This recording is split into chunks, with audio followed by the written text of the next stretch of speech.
I'm back. Hello, Mallory. Hello, Jules. Hello. I am back, and we're gonna continue reading. I'm shook. I'm stuck on this. I didn't get to. Hello, welcome. Happy Saturday. I hope I always just start rambling. Welcome. Thank you for being here.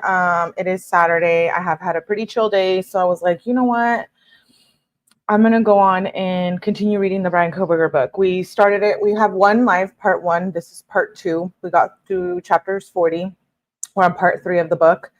I think it's a really good book, and I enjoyed reading it on live since I haven't read it at all.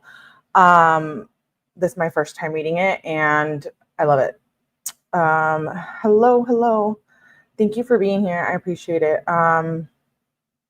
Hello, Weddle. Hello, Jules. Hello, Mallory. Make sure you guys hit the like button, turn on your notifications. I might be doing another true crime live after this and maybe a Melly After Dark or one or the other, but I'll definitely be doing true crime tomorrow as well. I have so many lives. I have like 3 interrogations I want to cover. I want to do a follow-up on this case, not relating to the book.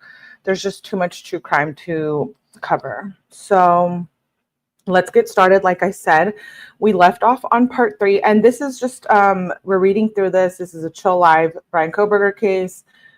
This is not an After Dark, so we don't do After Dark things here. We wait for those lives.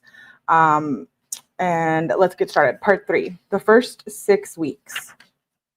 So the last part we left off on was between those times, Corporal Brett Payne alleges a mass murder fitting Kohberger's description enters 1122 King Road as they are sleeping or relaxing in what they assume is the safety of their own home. Madison Mogen, Kaylee Goncalves, Xana Kernodle, and Ethan Chapin are fatally stabbed. What no one knows is why. Part 3, the first 6 weeks. Oh, wait, we actually got through chapters 41. Because this is chapter 42, Moscow, Idaho, November 13th, 2022. As soon as she wakes up and sees half a light shining through the slit of window in Bethany's room, Dylan remembers him. The firefighter, his bulging blue eyes that caught hers, his thick, dark eyebrows, and the mask. Her dreamlike memory of the night before begins coming back to her in hazy snippets. She remembers falling into a half stupor. Around 2 a.m., she heard everyone come home. Kaylee and Maddie had chatted on the couch in the living room. Late last night, she heard the girls say the name of Kaylee's ex, Jack. Dylan now thinks Maddie and Kaylee stayed up for a while. She heard them stomp upstairs to the top floor, and then she thought she heard that cry. Was it Kaylee? There's someone here.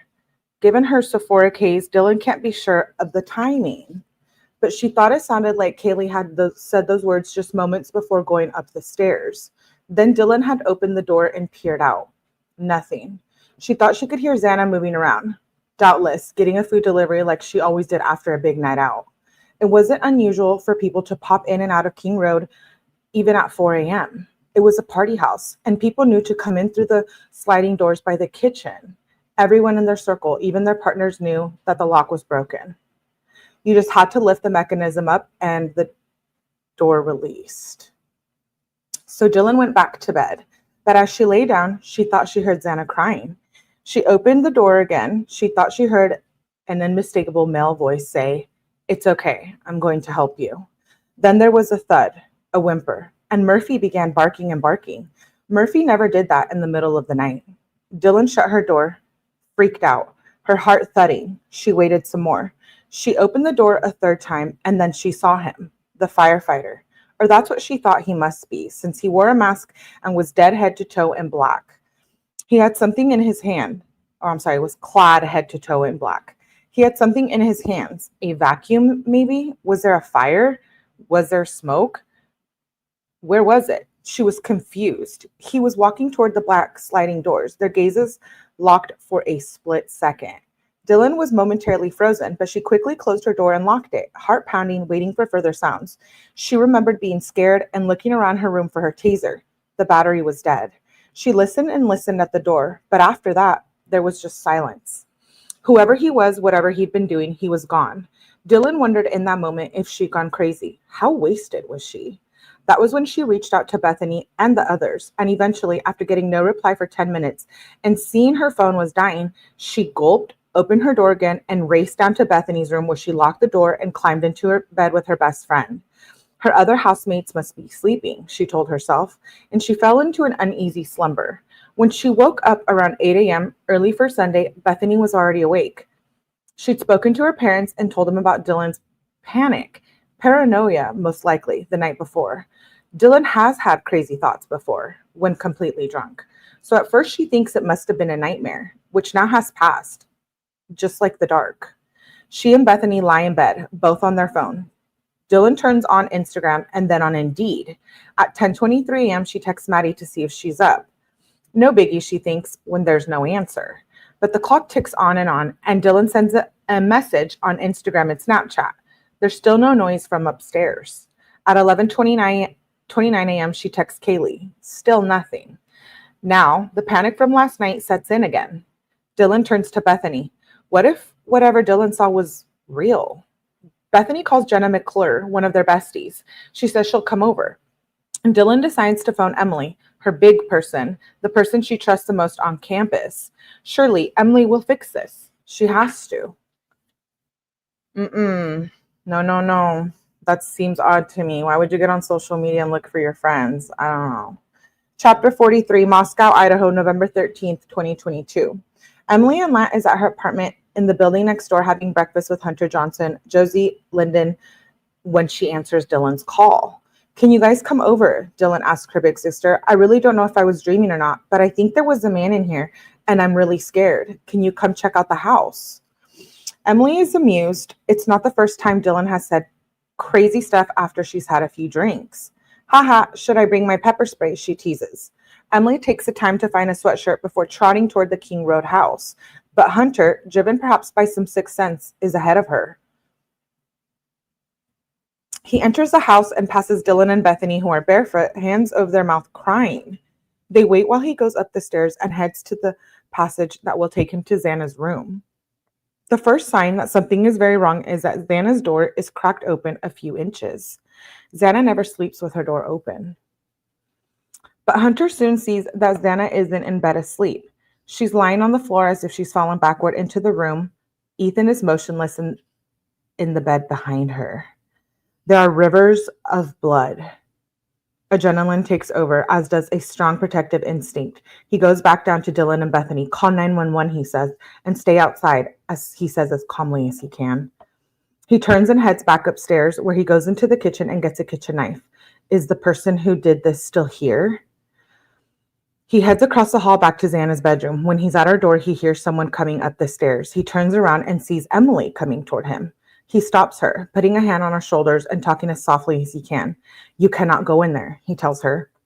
Emily doesn't understand. He tries again. Emily, I don't think Xana's going to wake up, he says firmly. And Emily stops moving. She stops speaking. She's rooted in shock. I'm going in to take their pulses, he says. Eventually, she turns and heads back down the stairs. Hunter goes into Xana's room. He takes Xana's pulse, knowing that he won't feel a beat. He doesn't. And then Hunter goes over to the bed to his best friend, Ethan, lying there facing the wall peacefully but lifelessly. Again, there's no pulse.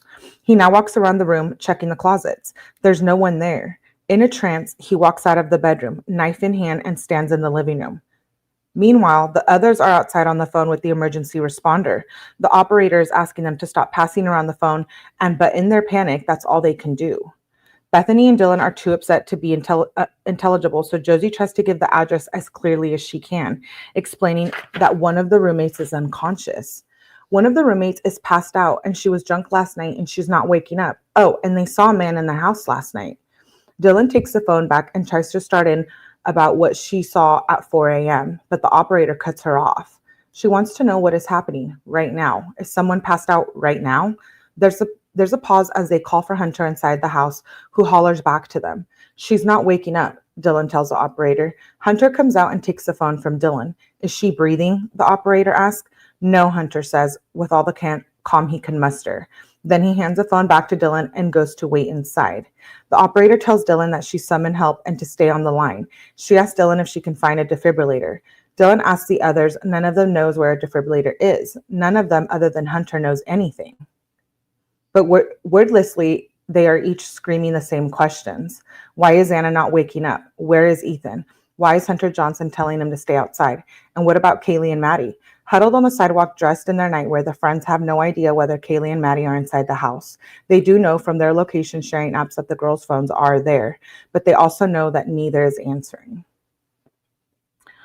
What the hell, you guys?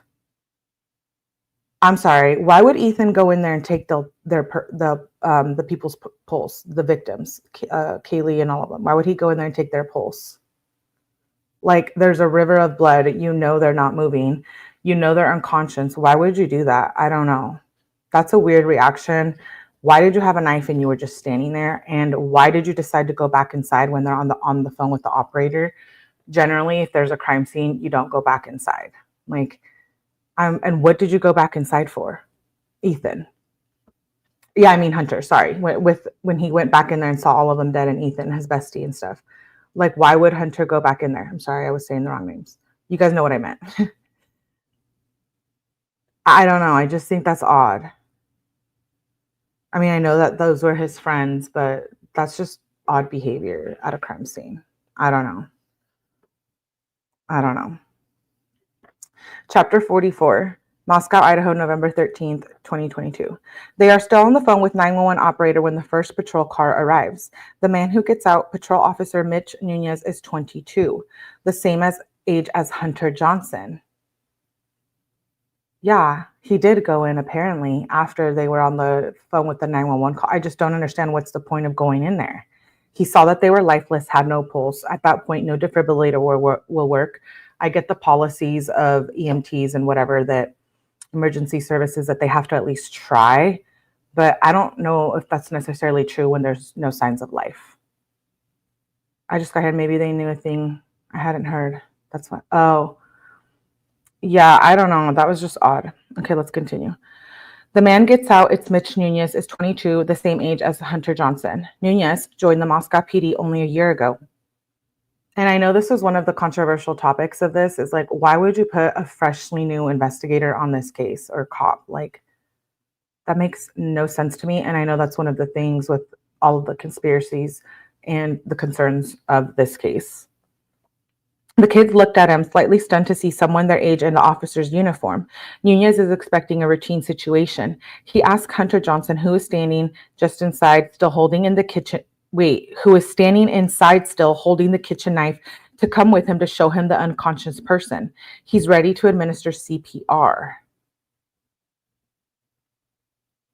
Wait. So Hunter goes outside and then goes back inside, and then he has the knife in his hand again. Am I understanding this right?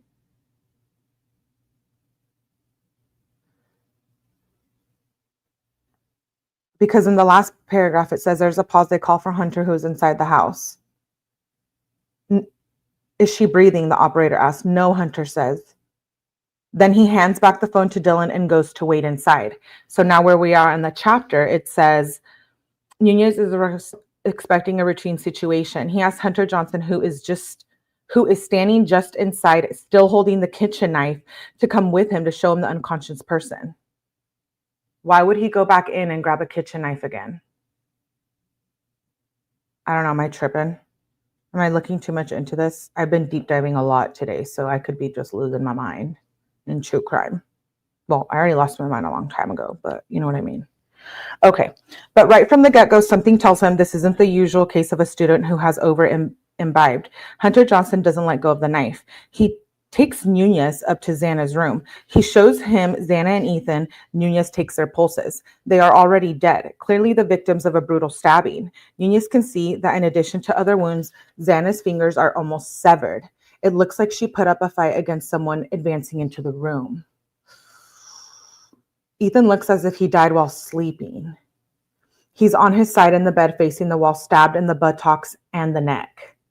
Nunez takes out his gun. He might be the department baby, but he knows how to follow protocols from his time in the army and his police training. He knows that while he waits for backup, he needs to look around for a perpetrator. His first priority is clear to clear the residence of any threat. His second is to go get medical aid to anyone who needs it. Nunez casts his eyes around. There's no signs of a perpetrator, and it's clear that Xana and Ethan are beyond requiring medical assistance. He calls for backup. He takes Hunter down the living room. Then he makes his way up to the top of the house, his body cam recording every second of the movements and the horrific visual of what he sees. Ooh, I can't wait to get my hands on that body cam if they let it out. Which I don't think they will, because I think the government is hiding something. Upstairs on the top floor, Nunez finds a dog, a golden doodle, in the room on the left. He enters the room on the right, Maddie's room, and sees two young women, Kaylee and Maddie, lying in Maddie's bed, also stabbed to death. And even before he takes their pulses, he knows they are dead. Nunez hasn't seen anything as horrific as this in a short time at the Moscow PD. The last murder in town happened long before he joined the force. Two other patrol officers, Corbin Smith and Eric Warner, are on their way, but Nunez knows he needs to go up the chain of command fast. This is way serious. So why the buttocks?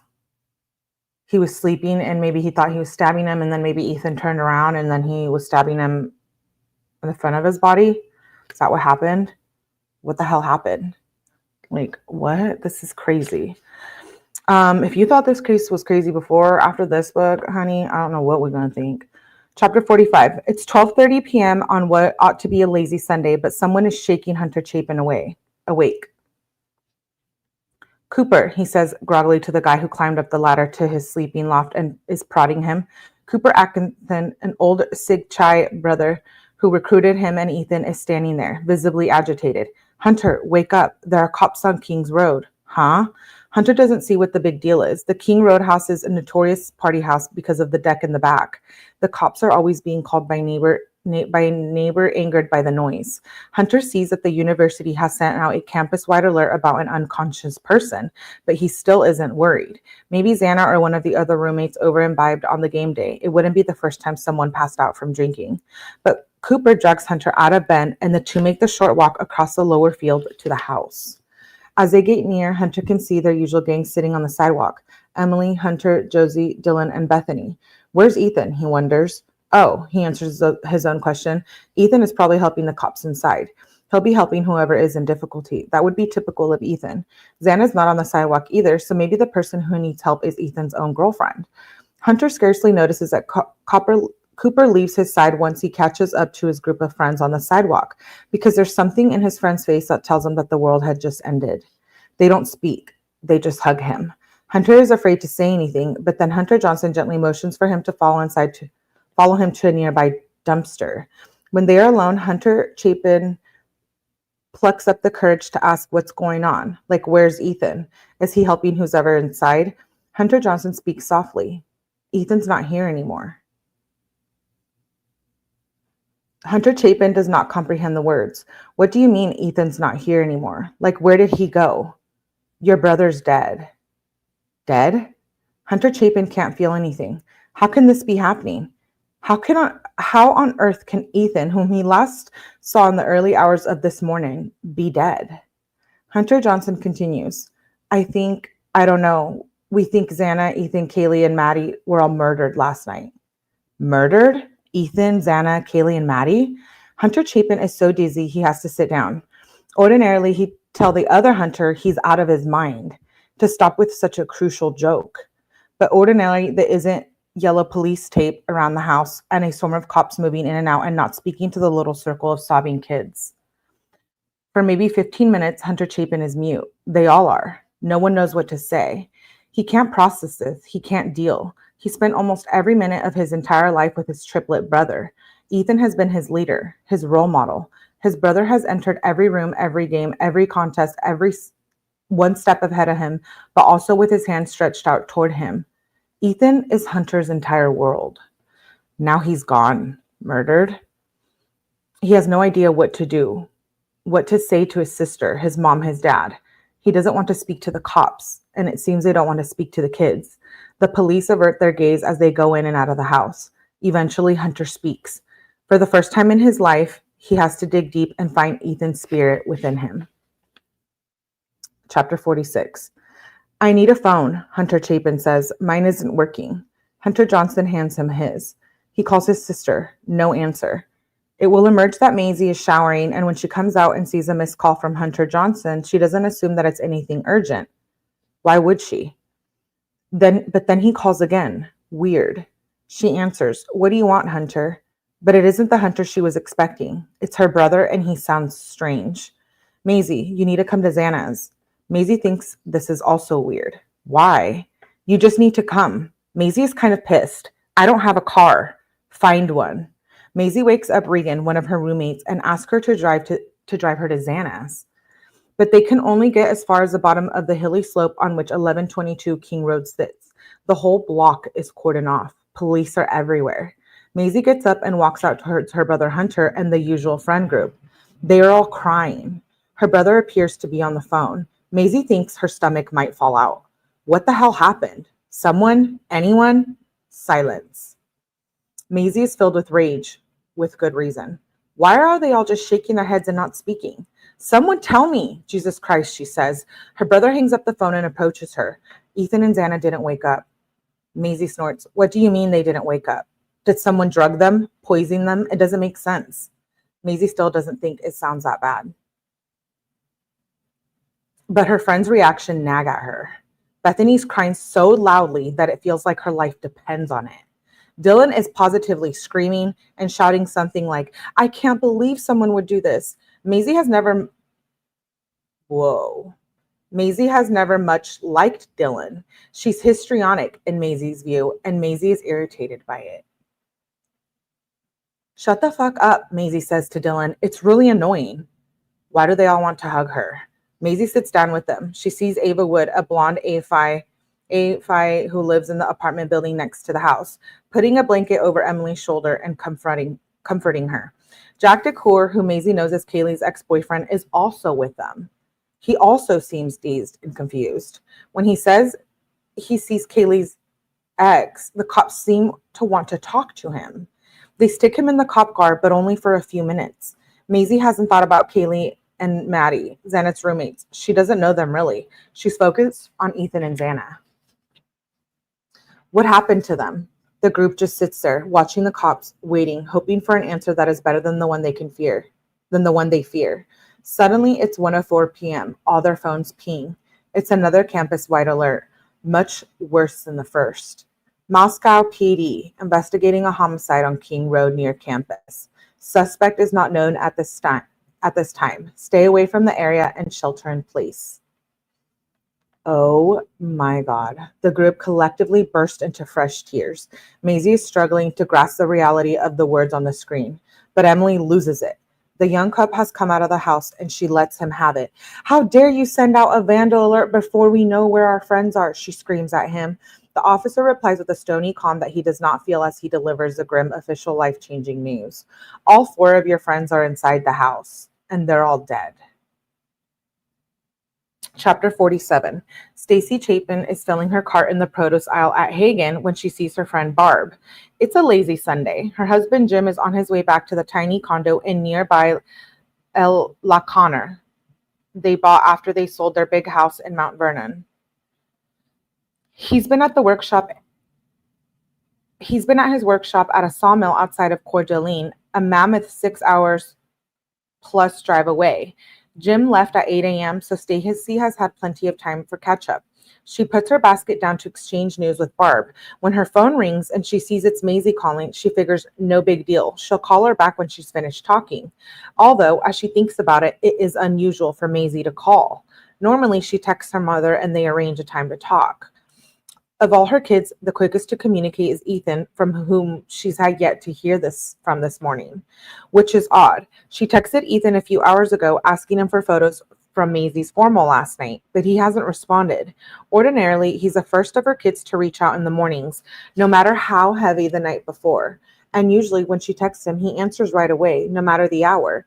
It's like there's a psychic bond between them. Anyhow, no big deal. Stacy carries on talking. When she's finished, she sees that Maisie has called her multiple times. Now she's trying her again. This time, Stacy picks up. "Maisie," she says.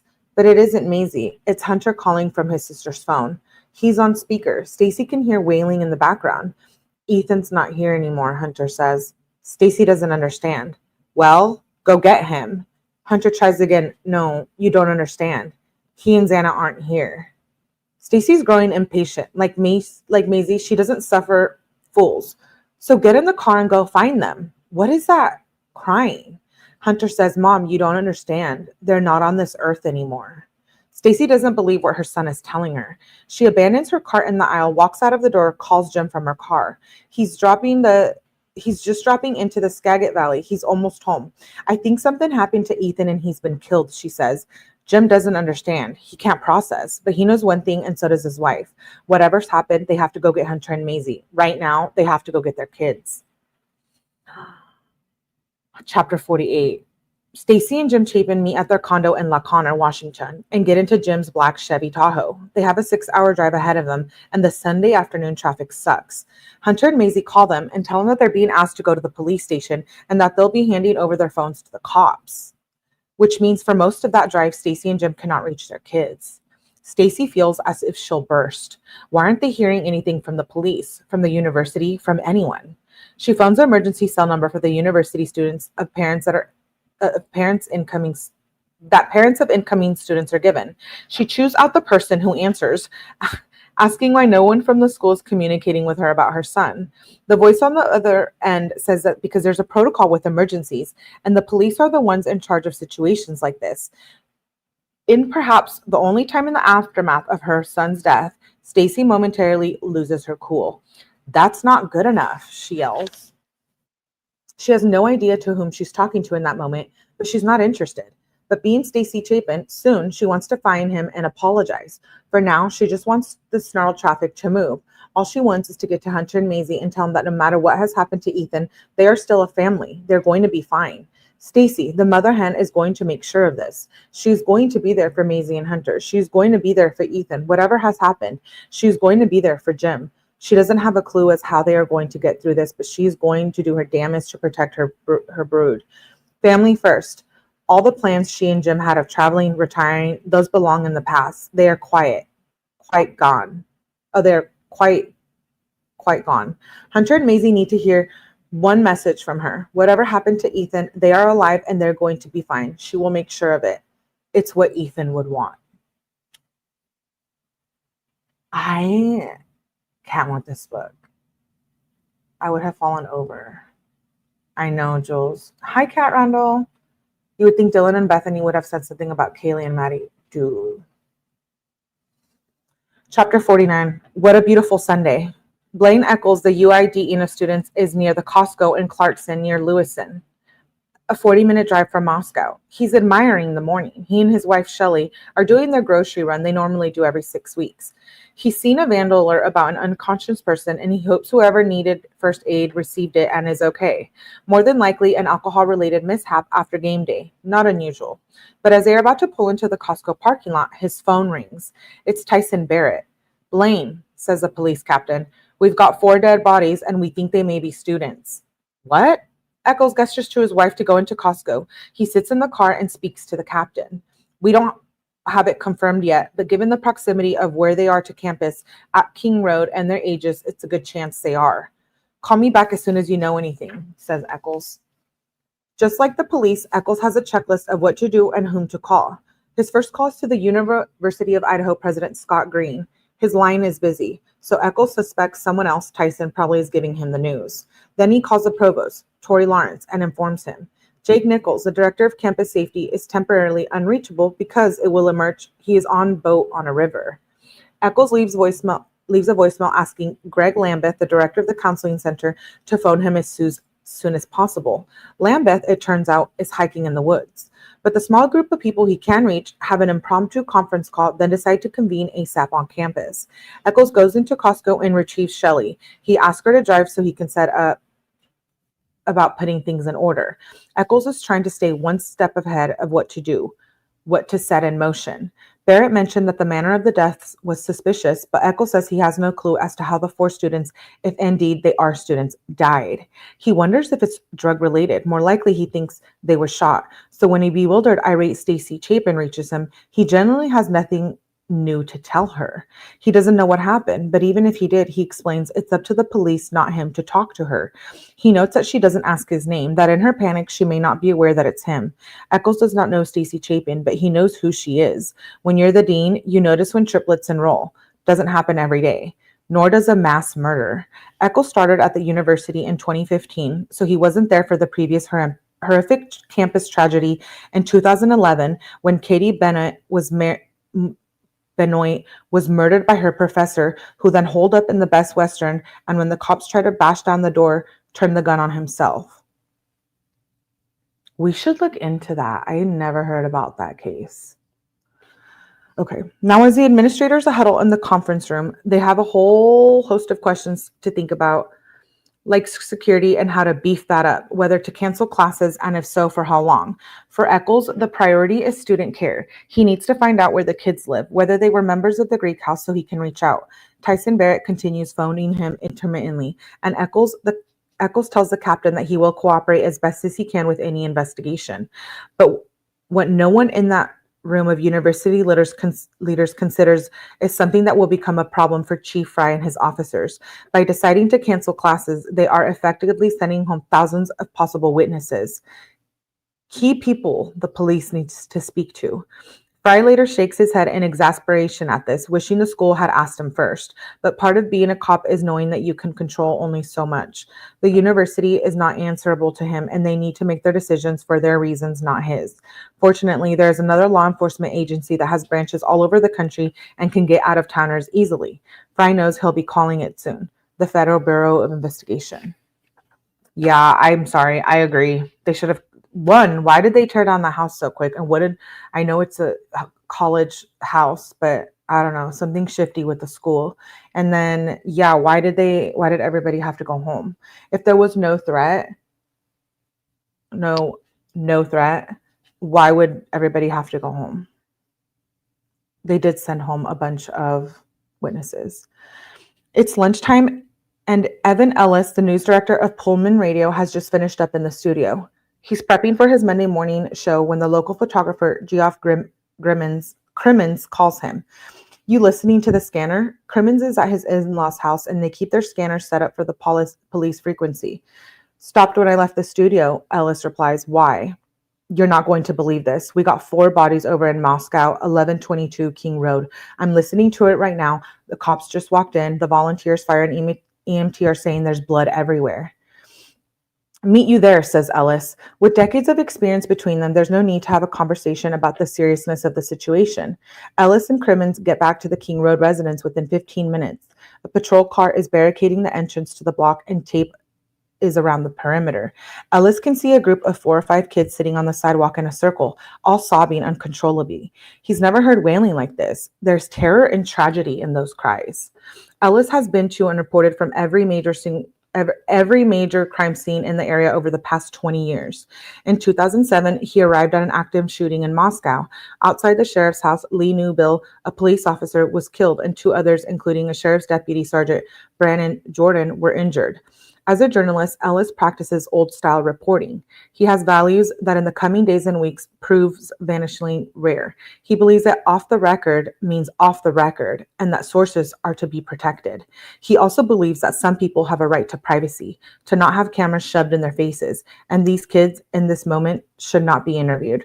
He deliberately turns his phone away from them and even tries to block the noise of the bawling as he begins live streaming from the scene on Facebook. All right, I'm going to go fast here. We've got a sketchy signal where I'm at. Homicide investigation in Moscow. He tells the listeners where he is.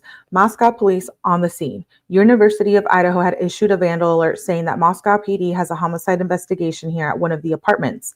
Suspect is not known at the time. University of Idaho alert states that people need to stay away from the area and shelter in place. That is the alert from the University of Idaho, is to shelter in place. That's what the vandal alert says. With this homicide investigation here near campus, suspect not known at the time. This is Evan Ellis. He stops streaming when he sees a cop come out of 1122 King Road. He recognizes the officer, Captain Tyson Barrett. Unlike the kids, Barrett is not off limits, so Ellis approaches. Barrett lets him. Because he knows that Ellis knows the Moscow cops, they trust him. He's never betrayed their confidence, and when they've told him stuff that is for background only, it has stayed that way. So Barrett is happy to answer Ellis honestly when the journalist asks, is there a shooter at large? Barrett shakes his head. No threat to the public, the captain says. We're going to put that out there. But Ellis is skeptical. Sure, he doesn't see anyone walking around looking like they want to attack anyone, but still, really, Tyson? Are you sure? Barrett says he is. Ellis points at the house. So is everybody in there? His question is implicit. Is the murderer in there too? Dead too? But at that, Barrett shuts down. I'm not going to say anything else. After years of dealing with these guys, Ellis knows better than to push. Both questions race through his mind. Are we talking murder? Are we talking guns? What are we talking about? Holy hell, he thinks as he walks away. He calls Chief Fry. Chief, Tyson's going with no threat to the public. Are you sure? The university is saying shelter in place. Fry is quick to answer. We are going with no threat. That's what we've got right now. There's a pause. Hey, Evan, Fry says, speaking to his friend as much as a journalist, tamp this down. Fry doesn't want chaos on the campus. That isn't helpful to anyone. The police are going to need common order so they can get witnesses and proceed with their investigation. Fry knows that people are just as safe now as they were 24 hours before the murders. Common sense, not just his years of training and experience, tells him that when someone comes for you in your bed with a knife in the middle of the night, it's personal. Whoever did this is not likely to strike again randomly. What Fry can't explain right now is why 4 victims were knifed and why the 2 other victims were not. But he knows that there will be an answer and they will find it. They always do. He hasn't had an unsolved case once in the years of being a cop. Ellis knows that Fry and Barrett are as good at their jobs as any cops you'll find anywhere. Better, probably, because there's pride and sense of ownership that comes with policing a small town, something that doesn't likely happen in the big cities. But Ellis also knows that the police are going to have another problem while they're hunting for whoever stabbed 4 students to death in their bedrooms. And he's worried that these cops, as good as they are, aren't prepared for this aspect, namely publicity. Everything about this crime, the age of the victims, the proximity of the house to the school, the fact of there being 4 of them, the fact that they were in the safety of their own beds, the fact that there appear to be survivors in the house, the fact that this is Moscow, safe little Moscow, all of this means that the story is going to be big. Way bigger than the town's mass homicide in 2015 when John Lee, the troubled son of a beloved local couple, shot and killed his adoptive mother, his landlord, and a restaurant manager, and injured 1 other person. Way bigger than the sordid saga of Katie Benoit and her professor. Bigger than the 2 Wells brothers gunning down a member of the Vandals football team, and bigger than Charles Capone strangling his wife and dumping her body in the river. The Moscow cops are going to face questions from journalists who don't know them. Journalists who will ask, not unreasonably, how the police can be certain that the public is safe if they don't have a suspect in custody. That's why he's pushing here. But in all the years of reporting, he's never gotten in the way of an investigation, and he's not going to start now. So he taps the live stream button again on his phone. All right, Evan Ellis with you, back again at the scene of the homicide investigation in Moscow. We're near campus. You can see the unit where the investigation is taking place, 1122 King Road, and we've got the police tape here around the scene. He tells his audience that Captain Tyson Barrett of the Moscow Police Department specifically said that there's no threat to the public right now, although the University of Idaho sent out a campus-wide alert telling people to stay away from the area and shelter in place. The key here, he goes on, is it's Moscow Police Department investigating. They do not believe this case represents a threat to the public at this time. And again, that's different from what we heard from the university on their alert. It's possible, he says, that the university is being overly cautious, and he reiterates that the police are saying there's no threat to the public at this time. What exactly that means, you can speculate, he says. We're not going to necessarily do that. Homicide investigation here in Moscow King Road. Here's New Greek Row right back here. University of Idaho campus here. Ellis's hand is shaking. So is his voice. In the moment, he and Geoff Crimmins are the only ones of the members of the media there. But he knows that within hours that will change, and he worries that the police narrative he has repeated several times that there's no threat to the public will change as well. Hey, against all logic. Chapter 51. Jeff Kernodle is headed on the long journey back to his home in Arizona after a family weekend. He's feeling justifiably elated. It hasn't been a straightforward path, parenting his two daughters, Jasmine and Xana. Their mom, Kara, has been in and out of jail for years. When Jasmine and Xana were little, Jeff got full custody. It was not easy being a single dad, juggling children and a job, and more recently, a move from Post Falls, Idaho to Arizona. But he and his daughters are as tight as can be, and his daughters are tight with each other. He smiles when he thinks about the fact that they are just 15 miles apart. Jasmine at WSU and Xana at University of Idaho, two beautiful young women full of life, laughter, hope, and love for each other. Jasmine is a rising senior student studying business, marketing, and digital technology. Xana has mentioned wanting a career in digital marketing or maybe sales, but she's always been the more carefree of the two. The one who laughingly has always said she has no plans for the future. But Jeff noticed this past weekend that she's changing. She wanted him to meet her boyfriend's parents, Jim and Stacy. Nice people. She's never had a serious boyfriend before, and Jeff can tell she's nuts about Ethan. So nuts, she's thinking about a future with him. Why, though, did she not phone earlier? He thought they might have had brunch today, but he didn't hear from her, so he hit the road. His phone rings. It's Jasmine. She's crying. Dad, you need to turn around. His heart drops. Meet me at Xana's, is all she says. When he gets there, it's cordoned off and swarming with police officers. Jeff tells them that he is Xana's dad, and an officer says if he and Jasmine can please follow him to the station.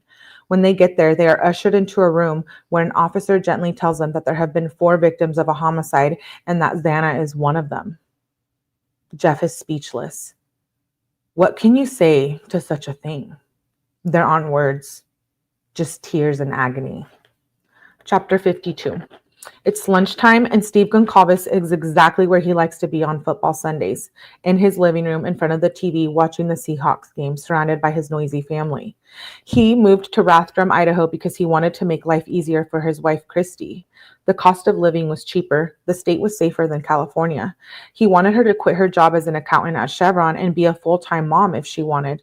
She didn't, because that's Christy for you. Independent, strong, a great role model. She decided to become a teacher. Steve's a proud girl dad. 4 of his 5 kids are daughters, but they all love football. Their cousin Bryce is hoping to get recruited by a college team. An extra bonus today is that his eldest daughter, Olivia, will soon be home for Thanksgiving. She lives in LA, where her husband, Robbie Stevenson, works in post-production on the series Ted Lasso.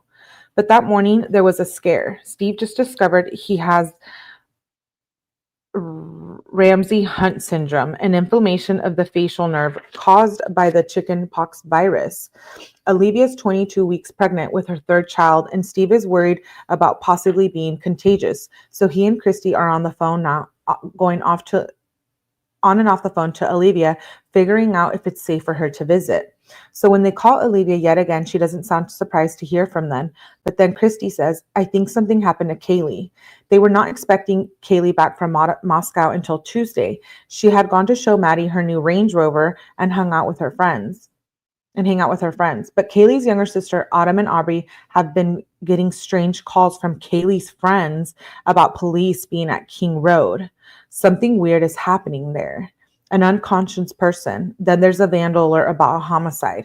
They try Kaylee. It goes to voicemail. They try Maddie. It rings, but no answer. They try Jack. No answer. But they start to see photographs of the King Road house coming online. It's surrounded by police tape. The Goncalveses are flummoxed. Where are the police? Why hasn't anyone said anything to them? Olivia's phone Maddie's mom, Karen Laramie, to ask if she's heard anything. Karen says she's already on her way to Moscow.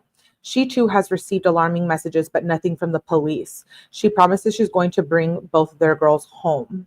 But Karen doesn't get to the King Road house. The police reach her when she's almost to Moscow and tell her to go to the police station. The Goncalveses, meanwhile, are sitting, waiting, hoping, praying that Kaylee and Maddie are okay. It's another few hours, between 4 and 5 p.m., before the police show up on their doorstep to deliver the shocking news that Kaylee is dead, and so are Maddie and 2 others. When Steve and Christy ask how and why, the officers have no answers. After they leave, Steve heads upstairs to the bedroom he shares with Christy. He shuts the door and weeps. tears of shame as well as grief. He's a family protector. He moved here to Idaho to keep his family safe, and he couldn't protect Kaylee and Maddie. I'm so upset. When Christy tells her the news, Olivia goes numb, and then she takes control of the things she can. She tells Robbie they need to get into the car with their 2 kids and drive through the night, 20 hours to get to Rathdrum and her parents. She doesn't want to fly because she doesn't want to be trapped with strangers in an airport. She wants to work while Robbie drives. She wants to talk to whoever Kaylee talked to in her last hours alive. In the passenger seat, she goes into detective mode. Kaylee is on their mother's cell phone plan, and Olivia knows how to pull up her sister's phone log online to see who Kaylee called and who called Kaylee. She phones the people her sister spoke to, and she follows every lead she can find. By the time she and Robbie pull up in Rathdrum late afternoon the next day, Olivia already knows a few things. Kaylee was at the corner club just after 1 in the morning. Kaylee called a rideshare driver from the grub truck at 1:50 a.m. and she got in the car with a friend. Olivia knows this because she reached the rideshare driver via text message. She knows that the friend was Maddie because she was told by the driver that the grub truck had a camera on the roof and was live streaming. So she pulled up the video on Twitch and saw Maddie and Kaylee waiting in line. She knows the 2 arrived home safely at 1:57 a.m. because she tracked down a neighbor's Ring camera footage. And she knows that Kaylee's last call that night was to Jack. Olivia tells her parents she's certain that Kaylee's murder wasn't someone known to her. Olivia never met Xana and Ethan, but from Kaylee, she knows enough about them, their life, and their friends. She is certain that no one in their group would have done this. She tells her father that she feels in her gut that whoever did this was a stranger. The mystery is why. When he looks back on Olivia's quick thinking, Steve can't help but be impressed by his eldest daughter. He had always been sad that with her smarts, she didn't go to law school after college. She'd chosen instead to go to Los Angeles with Robbie so he could pursue a career in film and entertainment. Olivia is fiercely intelligent. She scored a 1300 on the SAT, and like her parents, she never takes no for an answer. Not from anyone. Kaylee was the same way. Here she is pregnant, having driven with her husband through the night, 2 little ones in the backseat, on a mission to find answers. Steve makes himself a promise. He will not rest until whoever did this is brought to justice. This is what Kaylee would want. This is what Kaylee would expect. And Steve will not let the Goncalves woman down. This is so sad. Chapter 53. This is the worst crime scene yet. 𝐻𝐿 County Prosecutor Bill Thompson pulls up close to the King Road house and makes his way towards the police tape. He braces himself, knowing what lies within its perimeter. He's never had to deal with a crime this violent and of this magnitude, and Thompson has led the county prosecutorial office for 3 decades. The previous week was his 30-year anniversary. Some anniversary gift. 4 students stabbed to death in their beds. He ducks under the police tape and tells the officer outside he's going to do a tour of the interior of the house. The officers are deferential, making way for him, trying to be helpful. They revere Thompson. He might look like Santa Claus with his long white beard and spectacles, but appearances can be deceptive. To the cops, Thompson is the epitome of the adage, iron fist, velvet glove. At this point, he's a legend. If, in 30 years of being 𝐻𝐿 County's lead prosecutor, an elected position, Thompson has lost a case, no one can remember it. He has no intention of letting this one blot his record. Whoever did this will pay for it. Thompson makes his way up to the main level where he sees Xana and Ethan, and then the upper level where he sees Maddie and Kaylee. He also sees the knife sheath besides the bed that Corporal Payne and the others had noticed earlier. There's going to be a critical piece of evidence if there's DNA on it. Whoever did this made a mistake. Thanks to the popularity of the public genealogical websites like Ancestry and 23andMe, forensics can now take the smallest piece of DNA and construct an entire family tree around it, and the method called investigative genealogy, IgG for short. It's game-changing scientific development for investigators. Leaving the knife sheath might be the murder's only mistake. Time will tell. There's no sign right now of a murder weapon of prints, but they are just starting. Thompson is confident they will find the perpetrator. They will find a motive. What he doesn't know is how long it will take. But Thompson is patient. He prides himself on his patience. His most famous case was that of Moscow automotive repairman Charles Chapen. In April 2010, Chapen's estranged wife, Rachel Anderson, vanished. Her body was never found, but Thompson was nonetheless able to convict Capone of her murder because he waited and waited for 2 years until an accomplice who helped Capone strangle his wife and throw her body wrapped in a tarpaulin into the Snake River started talking. Ultimately, he became Thompson's star witness and testified as to exactly what had happened. Capone was sentenced to life in prison. Another famous case was the murder of the UI football player Eric McMillan, who was gunned down on campus by two brothers from Seattle, James and Matthew Wells. There was no obvious connections between McMillan and the Wells brothers, but again, Thompson was patient. He wound up indicating not just the two brothers, but multiple family members who committed perjury to cover up what had happened. So no one who has worked closely with Bill Thompson, and that includes all 36 members of the Moscow PD, considers him soft. True, he votes Democrats, which makes him unusual in Republican state. True, he has advocated for the community to create more resources to treat mental illness, saying that this would prevent crime. He pushed publicity for this in 2007 after a local janitor, Jason Hamilton, who's known to be mentally unstable, went out drinking and then shot his wife, Crystal, in the head and went on a shooting spree at the sheriff's office, killing a total of 4 people, including beloved Moscow police officer Lee Newbill, and wounding another, Deputy Brandon Jordan, but after turning the gun on himself. And true, he didn't press for a trial in the case of John Lee, a schizophrenic kid who was known to many, many people in Moscow. In 2015, Lee shot his adoptive mother, Terry, a popular nurse practitioner, his landlord, and 2 more people at the local Arby's. He then sped off to Pullman, where cops had made the arrest. Everyone in Moscow knew and loved Terry. Everyone had watched John Lee grow up. They'd witnessed his mental struggle. So yes, Thompson had accepted a plea agreement where Lee was sentenced to life in prison without the possibility of parole. Sound familiar?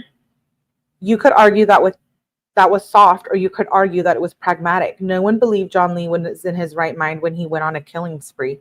But this case, 4 bodies in a student house, stab wounds, rivers of blood, murders committed in the middle of the night in a densely populated area with 2 survivors who, for whatever reason, waited 8 hours to call 911. Thompson knows that the chief will likely agree that the attack was targeted. The 2 meet every morning at 8. They know each other's thought patterns inside out. It may take weeks to go through all the stuff on these kids' phones to find the link they need, but they will find it. There's always a clue. He and Fry know that from experience. Back in 2009, a local man, Silas Parks, claimed his pregnant wife, Sarah, had died in a tragic house fire. In fact, he strangled her first, then set the fire himself. James Fry had been the lead investigator on that case, Bill Thompson the prosecutor, and in the end, it was the autopsy of the mother and the fetus that gave Silas away. Sarah did not have any smoke in her lungs, and the fetus had petechial hemorrhage in her eyes, an indication of trauma. Thompson had told Sarah's family to hang tough and let justice unfold, as it surely would. Now he watches as the state police forensics team arrives with a trailer of equipment. When they've gathered all the evidence they need, fingernails, skin scrapings, everything and anything, the police will call the county coroner, Kathy Mabbitt. She's probably already been told to cancel her dinner plans. Thompson considers if he might go down the police station where the roommates and immediate circle of friends are being questioned. He needs to learn what happened in the house hours before and after the murders. The timeline is essential. He also wants to ensure that whatever he learns is kept secret. Leaks can kill investigation. They can literally obstruct justice. He never talks publicly about a case until the very end, until sentencing, and even then, he's brief. Beyond the evidence truck, a crowd is gathering with microphones and cameras. This one's going to attract more press attention than usual. Oh well, they can gather, but they're all going to have to wait. It's business as usual. Hello, beautiful Augie. Okay, you guys, this is wild. Chapter 54. It's cold. Even with the blanket Ava has placed over her shoulders.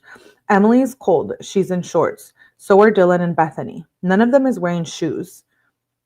They've been sitting out here for hours now, crying, freezing, numb. Captain Barrett asked gently to go to the police station for interviews. Emily feels for the captain. She can tell how sad Barrett is to see her and Ava crying like this. They are like daughters to him. Emily just wants to do something. She's just lost her best friend. She has no idea why or who did this. Her world is in free fall. She wants to be able to control something. She looks around. She can look after Dylan, her little, and Bethany, who lost her big Maddie. She can give them clothes, protect them as best as she can, like Mother Hen.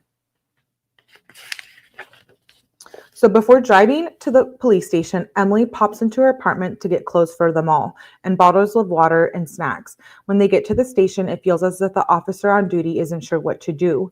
It dawns on Emily that this just isn't her world and that it's just her world that's been rocked. None of them, not even the police, are ready for a tornado like this. The friends sit together, mostly in silence. Random people enter and leave. John Henrich, the director of student care and case management, appears, along with a woman counselor who asks if they want to talk about their feelings. The group says no. They aren't ready to talk about anything with anyone. They just want to be left alone. Henrich assures them before he leaves that the last thing they need to worry about is classes. He'll be in touch with all of their professors. Emily appears downstairs at one point and with a pang sees Jeff and Jasmine Kernodle being led into the room on the first floor. She intuits that the story is overtaking them, that the news of what's happened is likely to reach their nearest and dearest before they can go get to them, thanks to social media. So she phones her mom, Karen. Mom, I'm at the police station. I'm safe. I don't really want to talk about it, but I'm not going to have my phone for a while. Karen is in disbelief. She hasn't seen or heard anything, and Emily wants to protect her from the details for as long as possible. All you need to know is that they're just all gone, and we can talk about it later. One by one, the friends are peeled off and taken to interview rooms like you see on crime dramas, a room where the tape recorder is going and the window is a one-way mirror. They learn whoever is watching their interviews. They never learn who is watching their interviews. They just know they are being watched. They don't know if the prosecutor, Bill Thompson, is there or not. They later wonder if he might have been. He's going to need the answers to the questions they are asked. Like, why? The police want to know, were Emily, Hunter, Josie, and Lyndon awake so late the night before? Why would Emily have tested Xana at that hour? What exactly did Dylan see? Why did she think he was a firefighter? Did he see her when she saw him? Was he in the house already when everyone got home? Why does she think the masked man in the black walked away from her? Thank God Emily thinks the man in black did walk away from her. Is this person now coming for them? And after their interviews, the friends determine they are not going to separate. No one wants to go home. For Bethany and Dylan, that's not even possible. They swear to look out for one another, to protect one another at all costs from whoever attacked their friends. It's the only positive step that can take when everything else has gone irretrievably backward. Chapter 55.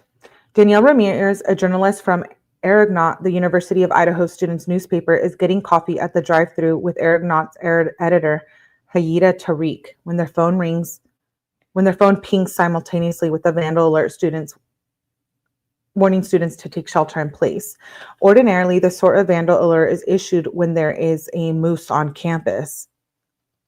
What? A moose? The time it says there's been a homicide. The alert also tells them to stay away from King Road area. So they do what every good journalist would do. They head straight for 1122 King Road. They see the multitude of police cars in the tape. Standing in front of the house, directing the others, is Tyson Barrett, whom they recognize because he's the campus police commandant. They ask Barrett for a statement, but he only repeats the vandal alert with no further details. So Harrieta and Daniel head to the 𝐻𝐿𝐥𝐿 newsroom on the top floor of the Bruce M. Pittman Center to see what they can learn online. The students are conversing on the college chat app �W𝐞𝐥𝐥𝐥, a kind of anonymous closed version of Twitter, and there is huge confusion because at 3 p.m. another vandal alert is posted. This one is saying that there's no threat to the community. What does that mean? Daniel and Hayeda can see that the students are confused and scared. Can they really walk around safely? The student journalists want to be able to report on this, but what can they say that is accurate? Conspiracy theories are already flying on �W𝐞𝐥𝐥. So two are the names, Xana, Ethan, Maddie, and Kaylee, but not in such a way that Daniel and Hayeda feel they're reportable. They are student journalists, yes, but they consider themselves journalists first, students seconds. They take their job seriously. On �W𝐞𝐥𝐥, the consensus seems to be that 1122 King Road is a party house. So a lot of students are suggesting that fentanyl must have been involved. This goes back to my theory yesterday, you guys. Watch the first live if you didn't. If you missed the first part, I think this is something that they are hiding, the fentanyl part. Don't come for me. Maybe it's even posited the homicide has been something to do with Emma Bailey, who was seen in the Whites, the apartment buildings next to the house, the weekend before. The following spring, Emma will be charged with the delivery of a controlled substance in connection to the death of another UI student. Prosecutors will dismiss the case. Keep this in mind, you guys. We have another live coming up about this. Could she have been at the King Road house that night? Are you guys catching on? Are you guys catching on? Okay. Emma Bailey, who was seen in the White's apartment, will be charged with the delivery of a controlled substance and the death of another UI student. Just repeated it. At around 5 p.m., a friend of Daniel's in a Catholic student group forwards something that Daniel seems the most reliable source as far as to the victim's identity. The students have been urged to pray for the 4 victims whose names are given. Even so, Daniel and Hadida wait to publish anything until they get confirmation from the police. And they know from the bitter experience that it's going to be tough to get much from the Moscow PD. Hadida is still waiting for the public information officer, or PIO, to get back to her about someone she refers to as the knife guy. A man dressed in black riding a bicycle and holding a knife had harassed a couple of people on Paradise Street back in September. Hadida, I'm sorry if I'm saying her name wrong, Hadida had written that up and done a follow-up piece because the police had issued a report saying he was no longer a threat to anyone, but didn't explain why. Just like she's waiting for answers about the 2 other campus deaths that have occurred while she's been at the Argonaut. One student died of an overdose, a suspected suicide in the spring. The Argonaut never wrote about it because the police never got back to Hadida about it. Another student, Hudson Lindo, was found dead in the creek in May. Sources say it was a direct result of hazing. He'd been made to drink out of a 5-gallon bucket and was then abandoned by people who made him do it. Hadida wanted to report what her sources had told her, but with no confirmation from the police, she couldn't. She felt that would be irresponsible. So now she and Daniel have nothing official to go on regarding what happened at King Road. 𝐿𝐿, meanwhile, is exploding with all sorts of speculative storylines. One is that a group of men dressed in black entered the house. Another is that they were killed by members of the Colombian drug cartel who had known Xana's mother in prison and wanted payback. You guys, that part of the book, okay, there's a whole thing behind it, you guys. There really is. This is why I said yesterday, I don't know that Bryan Kohberger was the only one who did it, and I don't know if Bryan Kohberger is the one who did it. Another one is that 4 of the victims had been about to expose the Greek houses for sex trafficking. You guys, cartel, sex trafficking, I'm probably going to get knocked for doing it, for saying that. Yet another is that they were killed to cover up some kind of hazing sexual assault. Another is about a love triangle involving Ethan, Xana, and either Maddie or Kaylee. Every minute, there's a new invented plot line. This is like no story the duo has ever covered before. They aren't sure of a protocol. Surely, it isn't right to start reaching out to the victim's family so soon. Hadida feels that this would not be respectful. She assumes incorrectly, as it turns out. The other journalists will feel the same way. That evening, Daniel sees the PBS appears to have a lead no one else does. A segment on the 4 homicides in Moscow comes on the news. According to the PBS report, the students were shot. Daniel and Hadida look at each other. How on earth can PBS know that? Did the police tell PBS something they are not telling other news organizations? Surely PBS can't have got it wrong, can they? The 2 are confused, but also beginning to feel an emotion that will become all too familiar in the coming weeks as members of the national media descend on their town and report a barrage of nonsense in the absence of facts. What they feel is a disappointment. Chapter 56. It's dark by the time the police chief gets closer to the crime scene. First, Fry goes home, showers, dresses in his uniform, and puts on his GUN, a Sig Power P320. A murderer is out there, after all. Then he drives to 1122 King Road, Moscow. He doesn't imagine for a second that any of these actions will come back to haunt him. He doesn't yet realize that every move he makes will be fodder for criticism from a press skeptical that a little police department in a little town can find whoever killed Xana, Ethan, Maddie, and Kaylee. He doesn't yet grasp the snobbery of the coastal elites who consider Moscow the middle of nowhere and assume the police chief must be therefore be inexperienced and inept. He doesn't yet comprehend that the media is going to hound him so much he will have to cover his office windows with butcher paper. He doesn't yet realize that the job of a police chief in the modern era has little to do with training and experience he's gotten in 30 years on the job, including 10 weeks spent at the FBI National Academy in Quantico, Virginia, a program from which only the country's very best police officers are selected. He doesn't yet understand that what he will need to cover over the next 6 weeks is a PhD in communications, and that is something he is not equipped with. Fry is thinking about the process, the well-being of his team, and protecting the investigation the way he knows and the way Bill Thompson wants it, with silence. The good thing about having a small department is that Fry trusts his men implicitly. He knows there will be no leaks, whatever they find. What he doesn't know yet is that in the absence of a real story, people invent fictitious ones, and that is where the real harm lies. Chapter 57. At around 7 p.m., the Sigma Chi fraternity house gets a visit from Blaine Eccles, the dean of students. 61 young men gather in the lodge, their ashen faces restrained. If ever they needed to feel the comfort of a leadership, it's now. Dean Eccles rises to the occasion. He has no children of his own, and these young men right here, they are his family. First things first, the dean tells them. He's aware they are only the only Greek house on campus that doesn't have a chef, and he knows most of them today will not have thought about buying groceries, so he's going to get them covered. Food, water, milk are on the way. Second, he's opened the counseling center 24/7, so its team is available for anyone who needs it. Third, the Idaho State Police is going to provide round-the-clock security for the house. And fourth, everyone can just get the hell out of town. No need to email professors, no need to turn in assignments. Go, he tells them, be with the people you love. Fifth, he's going to let the fraternity president, Reef Ofshun, deal with the press however he wants. He advises the group to stay off social media, chiefly to be sensitive to the victims' families. The release of tension is palpable. Some of the fraternity members cry openly.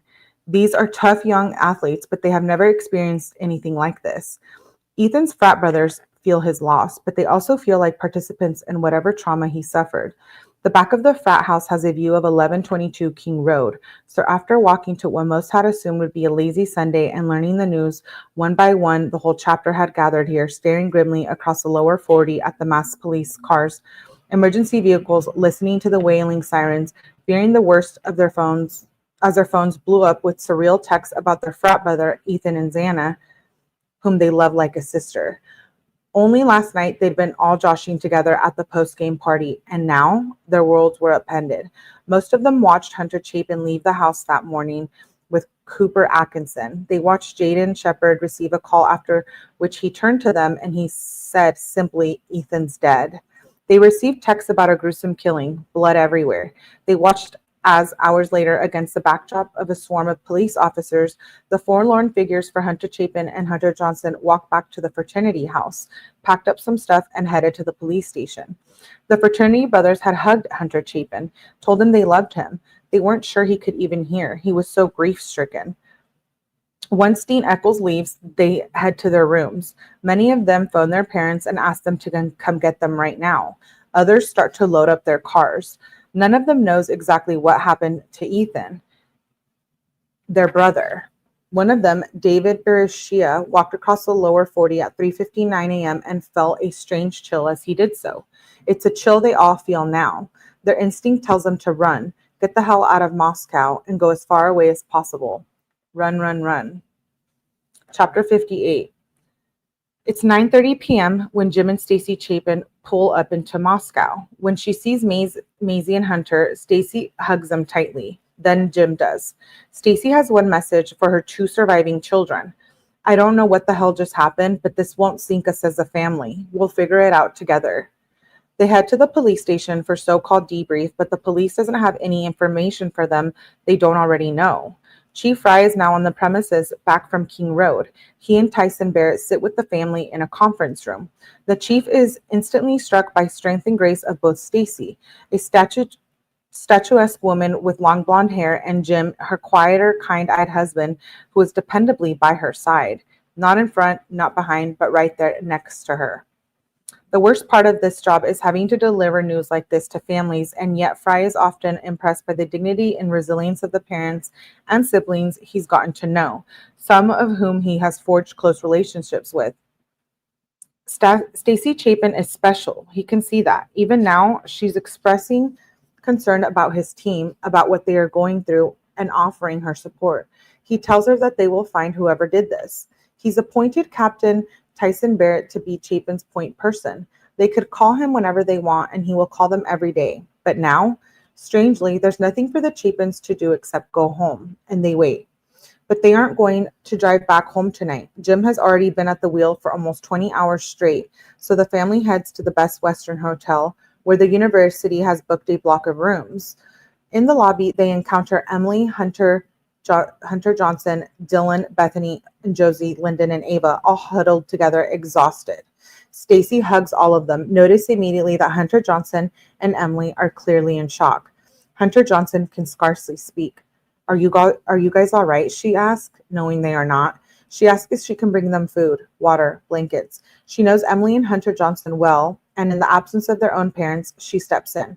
Her years as a school principal have taught her a thing or two about mental health, and she can see that Hunter has been especially traumatized and will need counseling. She's going to make sure that he gets it. She offers up there and then the same team in Moscow that the police have provided to help Maisie and her own son Hunter, a gesture that strikes everyone as remarkable, given what she herself must be going through. In the coming days, weeks, and months, many people will marvel at Chapin's bandwidth and her compassion for others in the face of personal tragedy. Stacy herself will later say, of course, she checked on the kids and their families. What else could she have done? Deep inside, she's lost, but she knows that now more than ever, she's needed as a mom. She's always been everyone's backbone, and she's not going to stop now. In Emily's hotel room, her friends huddle together. They are terrified, but they also reassured when they hear signs going on and off through the night, the police cars circling. Bethany is withdrawn and quiet, but the rest of them take turns talking. Dylan especially is in full flow, reliving what she thinks she saw the night before. She realizes the man she thought was a firefighter must have been the murderer. So why did he walk away from her? They made eye contact. If he was after Maddie or Kaylee, why did he kill Xana and Ethan? Had he been upstairs all along? Dylan thinks maybe he was, but how did he get in? The lock on the back sliding door is broken. Until now, that was quite useful because their parents and friends knew how to get into the house if they didn't have the code to the front door. But how did he know that? Emily asked what Dylan did after she saw the killer. Dylan explains that she raced into Bethany's room and slept there. She says she was scared, yes, but hadn't wanted to trust her own instincts. Emily doesn't blame Dylan for telling herself at the time she was drunk, tired, crazy, hallucinating. But she can see that Dylan, and Bethany too, is likely headed into a shitstorm of pointed fingers for not calling the cops sooner. Emily doesn't blame her little for bolting herself in with Bethany and falling asleep. She too would have likely second-guessed herself in the same situation. Her maternal protective instincts kicking in yet again, she decides she's going to do her best to defend Dylan in the coming days. People come and go at all hours at 1122 King Road, she later explains. Your first reaction is if you see someone at 4 a.m., just isn't going to be, okay, here's a guy who has come to murder us. Common sense tells you, oh, it's just someone visiting. But common sense is an approach this group has now dispensed with. Over the next few days and months, all they can feel at night in the dark is fear bordering on terror, wondering who is out there and if he is coming for them next. Chapter 59. It's around 4 or 5 a.m. The pitch black outside, but the Chapen parents don't even try to sleep. They just lie on the bed and watch as Hunter and Maisie finally pass out from exhaustion. Eventually, Stacy gets up. She wants to go for a walk. She needs to do something. Jim immediately says he'll come with her. He wouldn't dream of leaving his wife alone in the moment. It's freezing, and they are bundled up. For once, this couple doesn't speak. There's no need. They simply stride. They exit their hotel and head north toward the water tower and Kirby Dome, past the golf course that Ethan loves so much and the arboretum where he went for runs. They go to the big Sig Kai house like they often do, expecting to be able to turn the doorknob, go in, walk through the house, and go back across the lower 40. But the door is now locked, so they walk around the place. And somehow, Stacy doesn't remember how, they wind up standing outside the King Road house. All of the cars and law enforcement officers, they are gone. There's just one cop standing in front. It's eerily silent. Were it not for the yellow tape, one wouldn't know nothing had happened there. My son is still inside the house, Stacy says to the officer, who isn't sure how to react. In fact, the bodies are no longer there. They've been taken to Spokane to be autopsied, but Stacy doesn't know this. I just wanted to see it. I don't know. There, with the first light streaking the sky as Stacy holds Jim's hand, she realizes this is it. This is a goodbye to her beloved elder boy, a prince of a young man. Wow, they didn't even know they had moved the bodies. That's wild. Chapter 60. It's completely dark when Jack Decor arrives at the Goncalves ranch house at around 9 p.m. Jack knocks on the door crying. And when Steve opens it, he is business first. Jack, I gotta ask you to roll up your sleeves. I hate to do this, but I've got to do it. The kid shows him his arms, wrist, and hands. Nothing, no scratches, nothing that would indicate that 24 hours earlier he was wielding the huge knife that killed Kaylee. They hug. Jack walks the family through everything he knows at this point. He shows them his phone and all the missed calls in the early hours of Sunday morning. He thinks he might burst. He was asleep. Asleep. If only he'd woken up. If only he'd answer. Kaylee and Maddie might still be. He breaks down. Steve tells them not to go there. There was nothing anyone could have done. Kaylee and Maddie have done everything right. They'd gotten a sober person to drive them home. They'd gone upstairs to sleep. No one could have done a damn thing against someone with a knife in their bedroom. Steve doesn't want to think about what terror his daughter or Maddie might have experienced. He will later say that the pain is like a splinter that's wedged deep beneath the surface of the skin. It hurts all the more because he feels as if someone should help remove it. But so far, there's no one out there helping him or his family, at least no one official. What option does that leave him other than taking matters into his own hands? Chapter 61. Jim and Chasey Chapen continue their walk in the new cold dawn. They pass by the 𝐁𝐞𝐜𝐸 house again. At the gate on Nez Perce Drive, they stop, shocked by what they see in the parking lot. The brothers are leaving the house en masse, flocking like birds caught in the winter snow, rushing to head south. When they spot the Chapins, they put down the belongings they're clutching. One by one, the brothers hug them as if their lives depended on it. Everyone here knows Stacy and Jim because Ethan and Hunter were the lifeblood of their house. Even when Ethan was barred from living on the premises, he made a point of showing up to help with recruitment during rush week, working harder, putting in longer hours than any of them. For the worst of reasons, the dean has cleared campus. The Thanksgiving break, to which they all have been looking forward to, is coming early. None of them has any idea what the future holds or if they'll ever return to this house, to this school. Their moms had called them home. Stacy later said they were broken, all of them. The moments of togetherness, of solidarity in the face of fear and shock is a foreshadowing of the way Stacy Chapen will handle the loss of her son in the weeks and months to come. She will fight to unite the living when she cannot bring back the dead. That morning, early, it isn't just the 𝐁𝐞𝐜𝐸 brothers who are packing up. There's a mass exodus outside of Moscow despite the storm that is descending. The kids who were hunkered down in the Best Western all go home. Classes are canceled. Anyone who can leave does. Stacy and Jim go back to the hotel. They, Maisie and Hunter, pile into the Chevy Tahoe and begin the winding 2.5-hour drive up the hills to their second home in Priest Lake.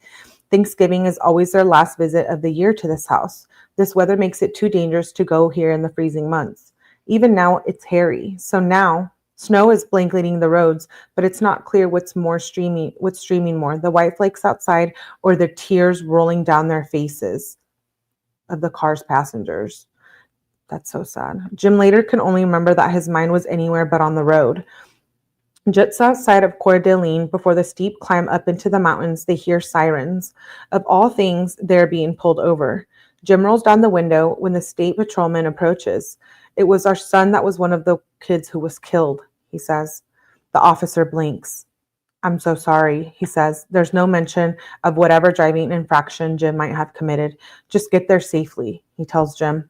Stacy is taken aback. It was a profound moment for all of us, she later said, a reminder that there was good in the world and they needed to focus on the living. Jim grips the steering wheel and starts the engine. They head up onto the mountains to be alone with their grief. Chapter 62. Canceling classes for the rest of the week doesn't prove to be straightforward. Provost Terry Launcer canvasses his senior administrators, including the Dean of Students, Blaine Eccles, and the head of the Faculty Senate, Kelly Quinnett, before making the decisions that classes will be offered remotely, but also optionally, all the way through Thanksgiving. Quinnett is the outspoken head of the drama department, and her husband Bryan has already started a new routine of walking her down the 10-foot garden path from her office to her car. Quinnett doesn't hesitate before rendering her opinion. Of course, students shouldn't have to show up in class in the wake of trauma like this. A number of the parents agree. They want the school to cancel classes all the way to Christmas. But Eccles is worried that a large number of students who have already paid for their housing don't have the ability to go anywhere else. He's concerned that maybe these students, especially the ones who never met Xana, Ethan, Maddie, and Kaylee, might blame the university for depriving them of the education they have already paid for. One of these unlucky students is Alex Salvador, a recruited tennis star from Spain. When not attending classes, Alex divides his time between practicing on the UI courts and traveling to intercollegiate matches. The serious athletes of UI don't have the time or desire to join Greek life, effectively separating their campus experience from that of the party kids. But now, Alex and 3 tennis mates, all on scholarships, all from Europe, are holed up in their shared apartment just 3 minutes from the King Road house. They'd once or twice fleetingly dropped in at the parties there, but now they can think of little else but the gruesome fate of the 4 victims. Then it really hit me, Alex said. As the town empties of the students who can easily drive home, Alex and his roommates find themselves confined indoors once the sun goes down at around 4 p.m. They each buy handguns, lock their door, and spend sleepless nights, mostly peering out of their windows into darkness, seeing just the blue lights of police cars endlessly circling the streets. No one wants to venture onto streets where a murder might be lurking. "We are not safe there," Alex said, then refined his words. "We thought we were not safe." Fear isn't the only emotion they feel. They are confused by seemingly conflicting directions from the administration. They can take their classes remotely, but in some cases, people don't have to take them at all. As Alex reflected, it was a mess. A stone's throw from Alex and his roommate, Ben DeWitt, who had been in Xana's high school class, is also staying put. As a features writer for the Argonaut, DeWitt has work to do. Like many University of Idaho kids his age, he packs heat. He knows that it's legal to conceal and carry in Idaho, just not on campus. Even though he has a gun, DeWitt pushes his couch against his apartment door at night, an extra precaution. Over in Pullman, Evan Ellis is in his studio by himself during a commercial break from his broadcasting. A hard-bitten journalist, he still locks the studio door. "I've never done that before," he said. "That's how uneasy it was. I had this weird gut feeling, and I came to the realization, what if the animal is still there?" Doug Wilson, the gray-bearded pastor of the Christ Church, a conservative evangelical congregation of around 3,000, goes to get his car keys fixed and learns the locksmith is overwhelmed. "The guy told me that people who never lock their doors were coming in and ordering locks installed," he said. Wilson used to be treated with some hostility by his neighbors, but even he has never experienced a mass panic like this. Dr. Rand Walker, a trusted local therapist whom Chief Fry has put in standby to treat his traumatized officers and their families, is observing rare and frightening instances of the 6 degrees of separation connections among most of the town's residents. The fact that everyone in Moscow knows everyone else has morphed overnight from a source of comfort to something deeply unsettling. Neighbors suddenly mistrust neighbors. Friends mistrust friends. Customers mistrust vendors. People are shutting themselves in, hiding from one another. Walker is hearing from his patients, from townspeople, from members of his own family that suddenly the connectivity between all of them feels toxic. Walker's son, Christian, a former UI student, knew the victims. His girlfriend is the daughter of the owner of the Mad Greek, where Xana and Maddie worked. Now the restaurant is closed and a handwritten placard is in the window. "We are closed temporarily to mourn the loss of 2 staff members. We will update the Facebook page on the status of the store soon. Please keep all the family and friends of yesterday's victim in your thoughts. MG family." It's all too close to feel comfortable because who knows who among them is the murderer. For Jeff Smitty Smith, the owner of the Moscow Bagel and Deli, the sudden emptiness has immediate economic consequence. His customer base is mostly entirely wiped out days earlier than he budgeted for. His girlfriend, Sarah Wicks, the owner of the Vine Wine Bar, has a significantly different problem, one she shares with Mark Travelpiece, her close friend and owner of the Corner Club. They don't think it's fair to ask employees to work alone behind a bar at night. Who knows who might show up or approach them outside in the dark while they walk to their cars. Tribal Peace solves this by taking on all shifts himself. He tells his remaining student workers, a dozen or so who have already gone home, to stay away. He got their backs. Local lawyer Mike Patterson's chief concern is his 22-year-old daughter, Lexi, who lives in an apartment at the Bricks, barely 50 yards from 1122 King Road. She lives so close that some of her neighbors reported to police that around 4 a.m. on November 13th, they heard a scream. They were interviewed down at the police station. Lexi had been an A-Phi and found Kaylee to be generous, thoughtful sister, a bright personality Lexi liked so much that the two roomed together during their second semester. They wound up becoming neighbors in their senior year. Whenever Murphy, the pooch, wandered into Lexi's apartment, she returned the golden doodle to Kaylee. Most evenings, Lexi walked past the back of King Road home to get to her car in the parking lot and saw Maddie through her window putting on her makeup at her vanity. And just a few days before the murders, Lexi played beer pong with Xana, who, dressed in a yellow jumpsuit, was dancing and hugging every person who walked into the room. So Lexi is badly shaken. Her boyfriend puts his hunting rifle under the bed. Her father tells her to get out of the apartment and come home immediately.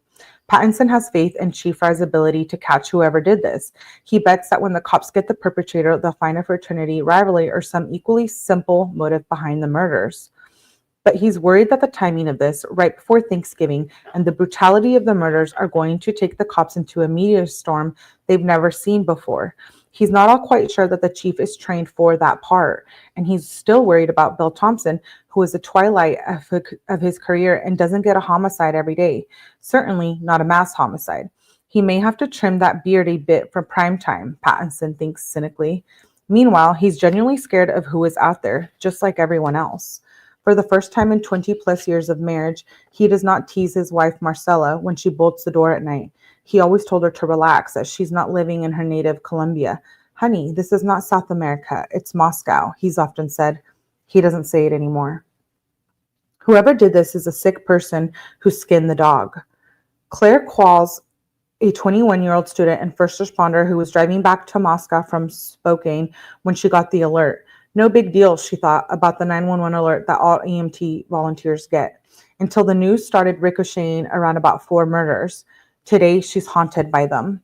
Her cousin was close friends with Ethan, and 1122 King Road is just 2 blocks from her basement apartment, which is at the bottom of a dark set of covered stairs in what generally is considered the shittiest neighborhood in Moscow. Every time Claire comes home, her thoughts turn dark. She'll walk down the steps, he'll attack her, and she'll hit her head on the concrete, and no one will see her there dying. Claire has never wanted a gun. She doesn't know how to use one and is trained and as a trained first responder, she knows the statistics. The majority of firearm deaths are caused by accidents in the home. Now, though, she's going to buy a handgun and she'll ask Katie, her roommate, to teach her how to use it. And her dad is going to come and replace her cheap window that can easily be opened from outside with a better one. He and her mom want her to move home, but Claire doesn't want to. She's not sure their home is any safer. She's certain that whoever committed the murders is the same sick fuck who skinned their parents' neighbor's dog. 2 nights before the murders, the animal, a pet of close family friends, had been running around the backyard as usual, but then it had not appeared indoor to eat. Unusual. The next morning, it was found skinned. In a hunting community, skinning wild beasts is not uncommon, but a pet dog? Claire shivers. She's going to get a personal safety alarm and clip it on her backpack and keep it next to her at night. To activate it, you don't need to press a button. You'll simply pull it apart and it goes off and its piercing sound rings out until it's put back together. That way, Claire figures she'll have a fighting chance if someone attacks her on the stairs or in her bed. Without an alarm, she thinks poor Maddie, Kaylee, Xana, and Ethan didn't stand a chance. Did I miss that? Like, there was a skinned dog a few nights prior.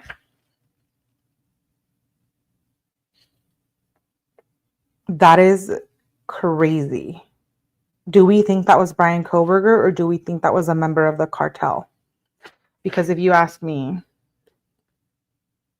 I don't think that was Bryan Kohberger. I don't think it was Bryan Kohberger. That's what they're trying to imply. I really don't think so. Do you guys think it was Bryan Kohberger?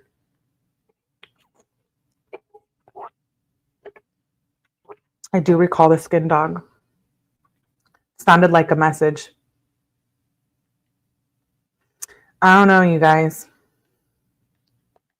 I think the mother being in prison with a cartel member really just irks me in a way that, I don't know. Chapter 63. It's 8 o'clock on Monday morning, not quite 24 hours since the first ominous 911 call. The police chief is sitting in his corner office at the station on Southview Avenue, talking to Tyson Barrett, getting up to speed on where things stand. Barrett says he's spoken to Blaine Eccles and asked him to pass on anything that could be useful. Thus begins a pattern. Twice a day, Eccles passes on details about the 4 victims, their clubs, classes, professors, to the university general counsel, who passes them on to Barrett. There has to be a wall between them for all sorts of reasons, including protecting students' privacy.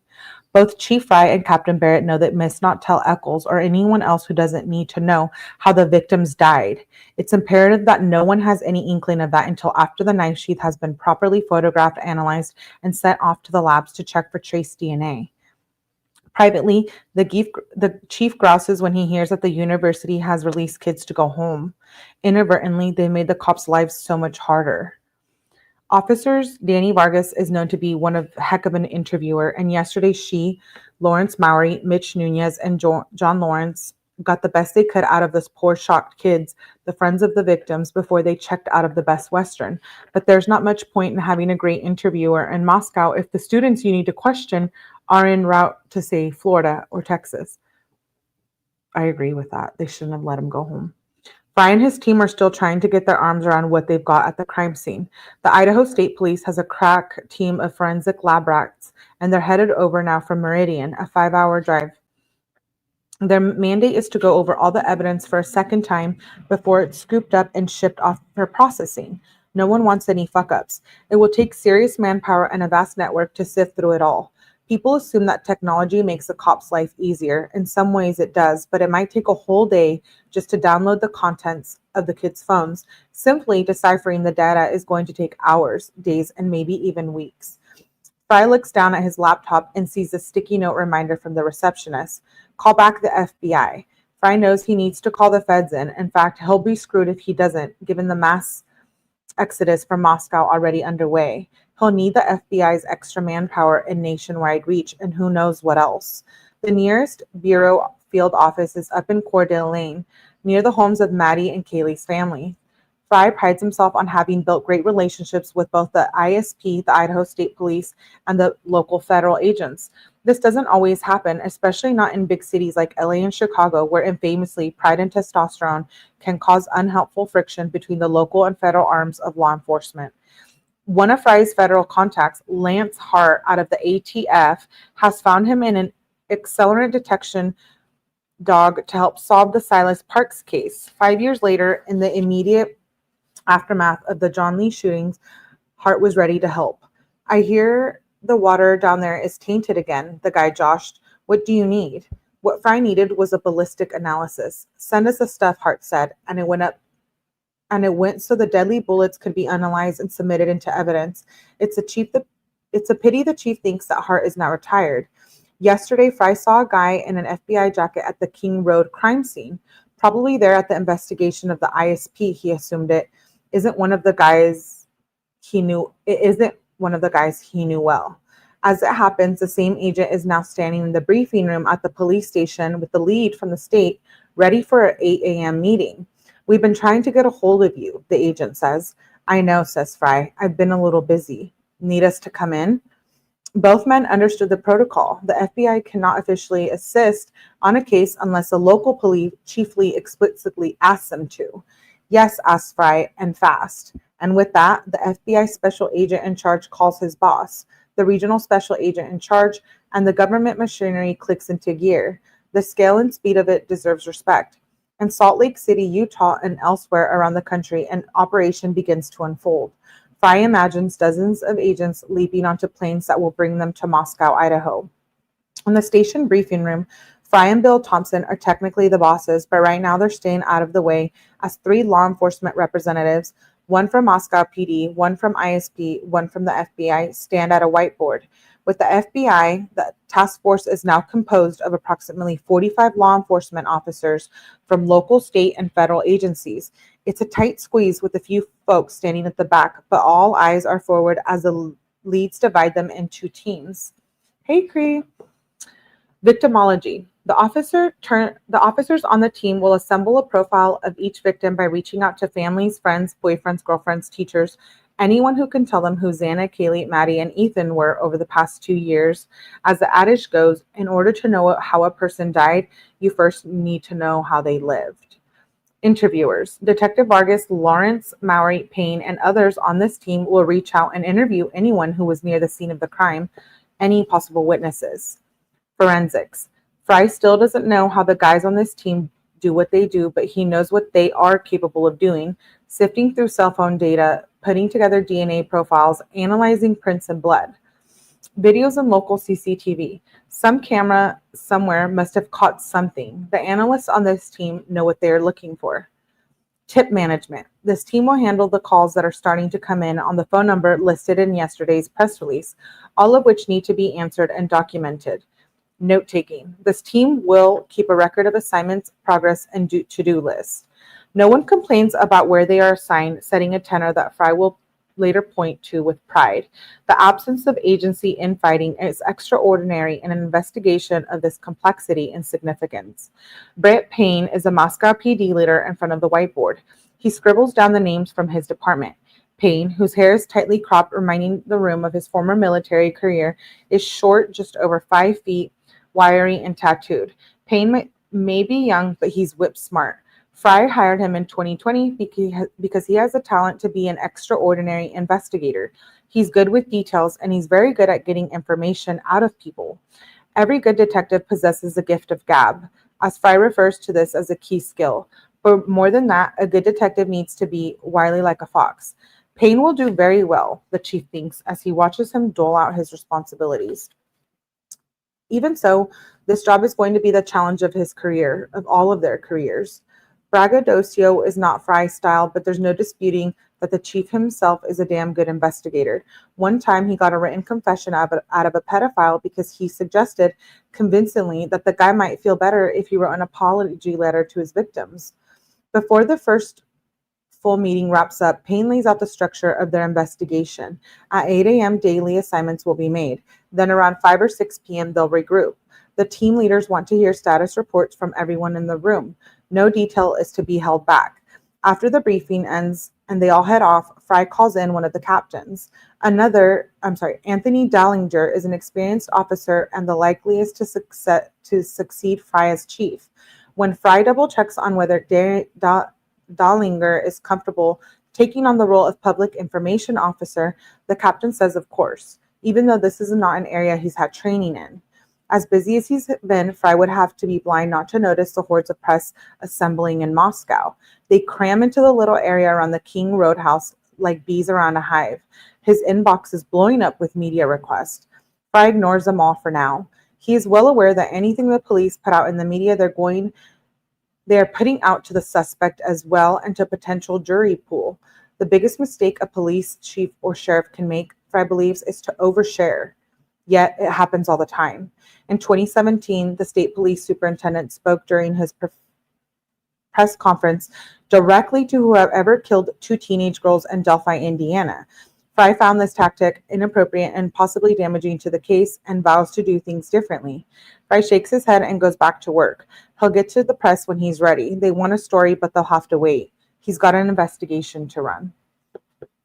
Chapter 64. Someone in a uniform needs to get in front of the mic now. Art Bet, Moscow's mayor of just 11 months and 2 weeks, can scarcely believe he's having this conversation, this fight, with the city supervisors and with Bill Thompson, who was his neighbor for 20 years, and with James Fry. How the heck has a former USDA biochemist with expertise in local agriculture found himself arguing about the need for law enforcement to handle the swarm of press in Moscow? He has never thought that much about the business of Moscow Police Department beyond looking at its budgets. That is not what he's trained for or what he anticipated when he ran for mayor.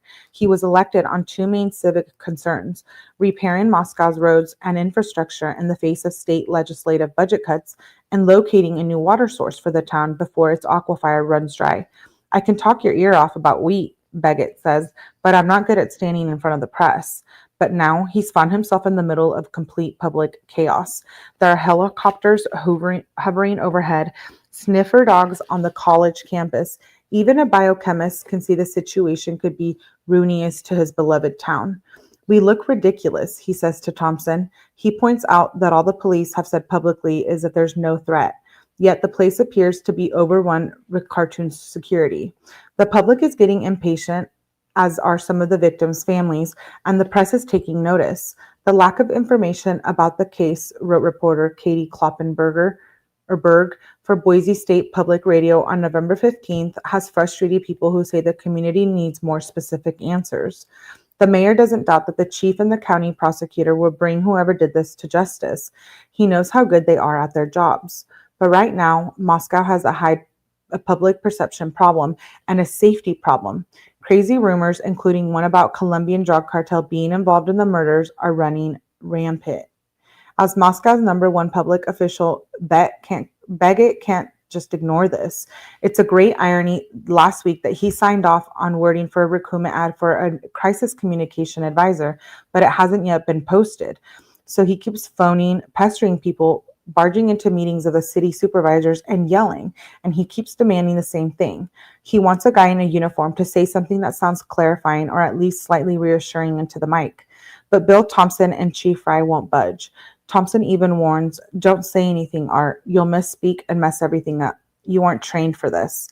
The city supervisors are telling Begget the same thing, ordering him even not to speak.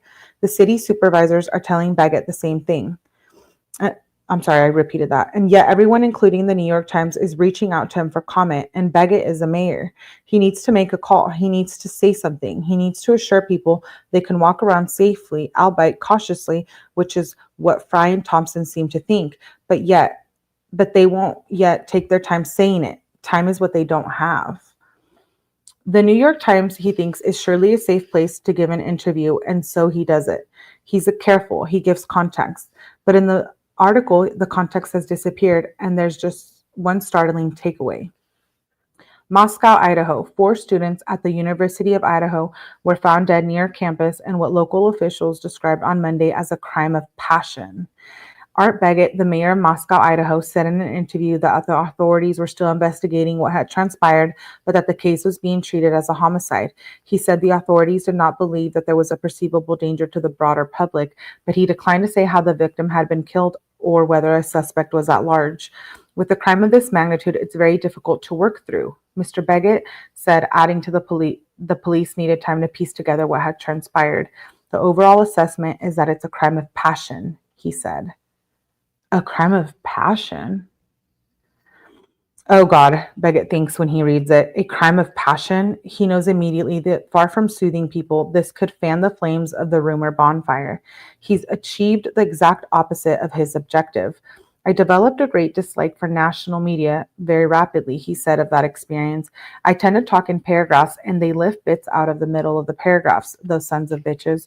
Art Begget correctly guesses what the reaction of Bill Thompson and James Fry will be. The police chief calls up the city supervisor and tells him, "Could you please tell the mayor not to talk, or I will, and it would be better coming from you." Chapter 65, November 14th, 2022. They've got to say something. They've got to say something. They're looking incompetent. Evan Ellis isn't just working his sources. He's watching the coverage of them. It's not good. A TV segment on the evening of November 14th from reporter Rania Kaur on Spokane, Coeur d'Alene, KXLY Channel 4 is typical. Quote unquote, at the home where the students were killed, a bouquet of flowers rests on the rock right at the front. Joanna Perez was among the students who dropped off a bouquet and teddy bear at one of the memorials, Kaur said. Perez said that Ethan was in the same college program as she was. He was kind of like in some of my classes, and some of my friends knew him, so it just kind of hit close, she said. As Moscow police continue their investigation, Kaur said Perez is grappling with what happened. Perez, it's just like scary and frustrating, the student said, because we want like answers to what happened, but they're holding back a lot of information from us. Elliot dials Thompson for the umpteenth time. For once, the prosecutor picks up. Bill, you've got to get ahead of this. You've got to say something. You've got to give a press conference. It's coming down hard. Thompson is calm. I know. We're working on it. That in itself is shocking to the reporter. In 30 years, Bill Thompson has has never made any public remarks about an investigation until it was over. Ellis pushes on, asking the pertinent question that everyone is asking. Can you explain to me how we're supposed to say that there's no threat to the public when obviously you haven't arrested anyone? Thompson is still calm. I can't explain that right now, but there isn't, the prosecutor says. You just have to trust me. The reporter is frustrated. Bill, you can understand how this doesn't make sense. I understand. I understand your frustration, but I can't explain it to you either off the record or on the record. Ellis knows the prosecutor well enough to not push this any further. He understands that Thompson has his reasons for everything he does. But all the other journalists racing into Moscow from New York and everywhere else, spilling out of the Best Western, the Monarch and the Hadabo hotels, they don't know these people the way Ellis does. They don't know a damn thing about this place. It would be easy for an outsider to underestimate Bill Thompson just by his appearance. At first glance, he has the look of an old-fashioned gold prospector. Ellis is worrying more about simply getting his story. He starts to wonder about whether the story has the potential to destroy the very people who ought to be driving it. If the prosecutor or the police chief doesn't speak quickly, other people who know nothing, will create an alternative narrative. What happens if the public starts to believe the wrong narrative? If they start to feel the prosecutor and the chief don't know what they are doing? Ellis shakes his head. That would be a very bad outcome indeed. Chapter 66, November 15th, 2022. Olivia Goncalves is sitting in the home office the family calls the Yellow Room at her parents' ranch house in Rathdrum, Idaho, hunched over her laptop. The shelves are piled highly, piggly with boxes. She keeps looking impatiently at the clock. What's the holdup? It's now the afternoon. She got to her parents' house, and 2 days after the police knocked on their door and delivered the chilling news of Kaylee's murder, but absolutely no details. She had walked in feeling like she was already behind. Jack Decor is sitting with her parents, clearly in shock. She feels terrible for him, and not just because of the shock. She knows he never hurt Kaylee, but there's nasty speculation about him flying around on social media. Some people are suggesting that drugs were involved and that Kaylee and her friends deserve to be murdered. Olivia wants to do whatever she can to put an end to this narrative. She wants to tell the world that they were good kids, that they'd done everything right, and that she can feel in her gut that whoever did this was unknown to them. Her parents still don't have a contact at the Moscow Police Department, so at around noon, Olivia had gotten hold of a detective, Lawrence Mowry. He'd asked her to pull out all her findings from Kaylee's log onto a secure electronic file and send it, which she did. Olivia expected the police to take a little time to verify it all, but she can't understand why it's now hours later, and not only are police saying nothing about the information she gave them, but they are still putting out the wrong time that Kaylee and Maddie returned to the King Road house. It's diminished us, she later said. Time, Olivia knows, is of the essence in murder investigations. It'd be good for the public to know the details of Kaylee's last hours so they can start phoning in tips. It would be also good if the police shared anything they knew about what happened to Kaylee with the family, but the Goncalveses are just as much in the dark as they are now as they were 2 days ago. It's beginning to feel as if the family is being iced out, and it's also starting to feel like the only person bringing in information is Olivia. Olivia particularly hoped that the police would publish the video she'd found on Twitch of Kaylee and Maddie ordering food at the grub truck. The video shows her sister standing on the sidewalk at around 1:30 a.m., Maddie beside her, speaking slowly and halting. Kaylee orders, I think I would like the carbonara. On the video, Olivia noticed a group of guys standing behind the girls chatting, and on another group off to the side. Maddie recognizes one of the latter, wanders over, and embraces him affectionately. But in the group behind them, one of the guys, whose face is obscured by the light gray hoodie he's wearing, seems to be watching the two girls quietly. And when Kaylee and Maddie walk off into their rideshare, he breaks away from his friends and goes after them. It's not clear from the video footage why. Olivia has already discovered who Hoodie Guy is. He's called Jack Showalter, and he's in the same fraternity as Jack Decor. She told the police this, and she's hoping they will post it to get answers from anyone who saw the girls and the group they were with that night. So again, she looks at the time. Afternoon is turning into evening. Why isn't the video on the Moscow PD Facebook page yet? Up. She hits the refresh again. Still nothing. She knows that the police need to protect the investigation. Of course she does. She understands how police investigations are run and how the media works. But the more people out there looking for this murder, the quicker she feels it's safe as a he, can be found and brought to justice. So she's frustrated. And then someone, it takes her a while to learn, it's the mayor of Moscow giving an interview calling what happened a crime of passion. For Olivia, this is the tipping point. It presents a completely misleading picture of Kaylee and her friends. She's not going to sit by idly by while all this information gets out there and while the police continue to tell her family nothing. By early evening, Olivia makes a decision. It's time to take control of the narrative. It's time to tell the public who Kaylee really was, and it's time to spur the public into action to help find the killer. She's going to start talking to the press.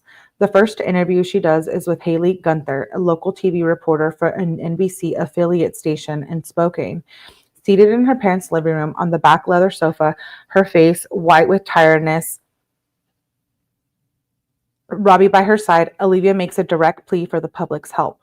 Quote, I would say if you know anything, if you think anything, if you heard anything, if you saw anything, just call it in, she says. And I know it's important to protect family. It's important to protect friends. And I know that those ties of loyalty are strong, but you should be scared. And this isn't someone that should be protected. So if you noticed odd behavior, if you noticed something in the shared bathroom trash can, if you noticed a weird smudge on the fridge after your roommate came home late, call it in. Any injury, anything at all, because all worst case scenario, the police talk to them and they get to go home. If they have nothing to hide, then you just did your job.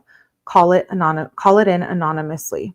She feels better afterward. She's doing her part. She's upset that the police aren't doing theirs. It feels too slow, too little, too late. If I can't sleep at night, how can you, Chief Fry? She asks herself rhetorically. She wants people to know how frustrated she and her family are. So she speaks to Stephen Fabian of Inside Edition, airing her vexation with the police. We're not getting any answers. We're not going to settle for that. Wow, that's a good sister. Chapter 67, November 15th, 2022.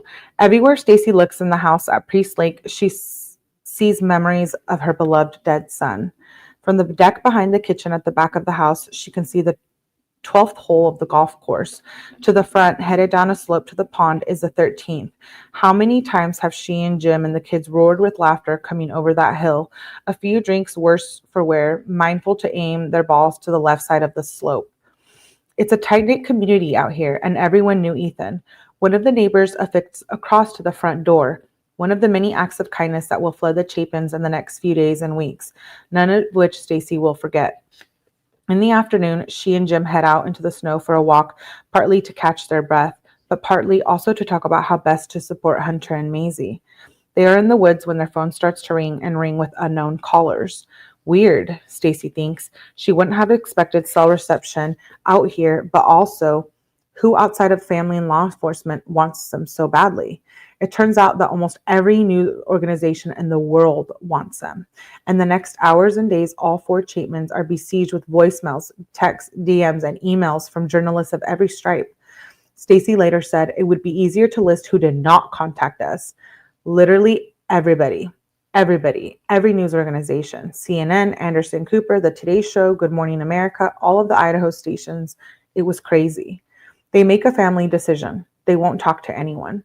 It's a plus they discovered that they bought the Priest Lake house relatively recently because no one can find them in the Idaho database. That night, Stacy and Jim lay awake again.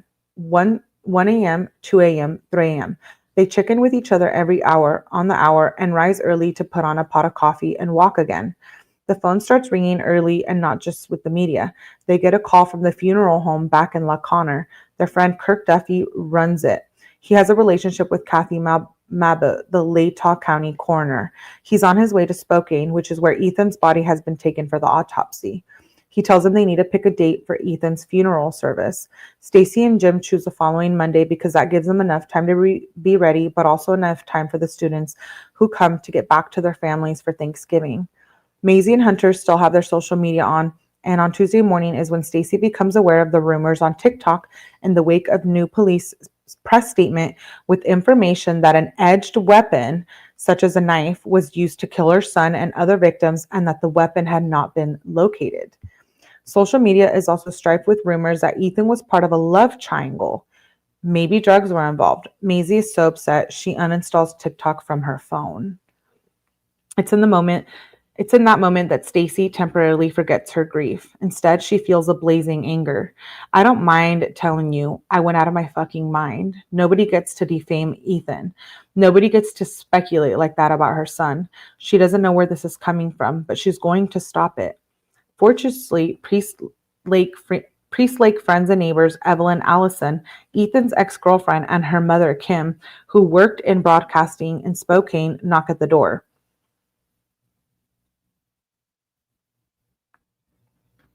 Stacy asks Kim for help. She wants to call up one media organization and one to do press interviews, preferably with a local journalist whom they can trust. A young woman named Connor Board at King 5 Seattle is a journalist she selects. Kim acts as a director. She sets Stacy and Jim up in chairs in front of the bookshelves in the living room and positions Stacy laptops so they all fit in the frame. And the interview begins. It lasts around 10 minutes. Stacy and Jim look alternately shell-shocked and tearful throughout as Board gently questions them about Ethan's love of sports and people. Through her grief, Stacy is articulate and deliberate. It's important for us to get Ethan's story out, she says. We don't really want anybody else representing him, and it's hard to have people speaking on his behalf. So we think it's best for us to do this. She continues, I mean, the reason we've agreed to do this is there's some misinformation out there, and that's been hard for us, and that's why we as a family talked about it and agreed to do this because things that are being said are 100% not true. There's not drugs involved. There's not some weird love triangle. All of the kids were just really good, great kids.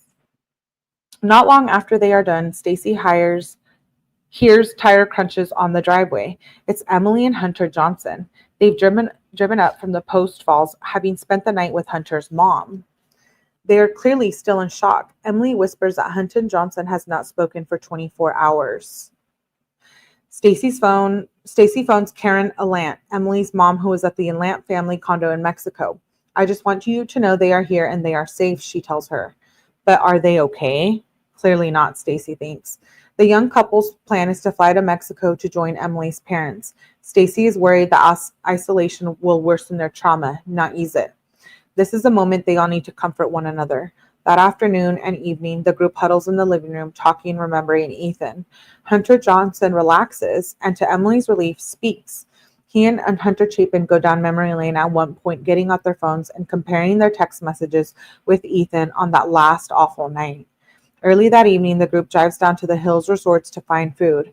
Their team there has heard the news and welcomes them with open arms and group hugs. Stacy captures the moment on her iPhone. She'll take all the comfort she can get. She knows the coroner will call at any moment with details she doesn't really want to hear. Details as to how her son died. She knows from Kirk that the autopsy is taking longer than expected. It's possible that Ethan could be transported tomorrow, not today, from Spokane to Mount Vernon for his funeral service. Her son will be on I-90, the same road that the family has to drive. And she lies in bed that night. Stacy shudders, already worrying about tomorrow. Pray to God, she thinks, we don't end up overtaking Kirk's white Suburban. Other drivers won't know it, but she will. It's Ethan's hearse. Chapter 68, November 16th. Chief Fry reads through his script one more time before heading to the podium in the police conference room. He and Thompson have gone through the boundaries of what he can say again and again. The key thing is he's not going to tell the media and indirectly the perpetrator is that they got the knife sheath found next to Maddie and that it has been booked into evidence and gone to a laboratory for analysis. His job is to keep the mob happy. So he puts his game face on and pats Bill Thompson on the back, and together they head into the room of Pantene Press.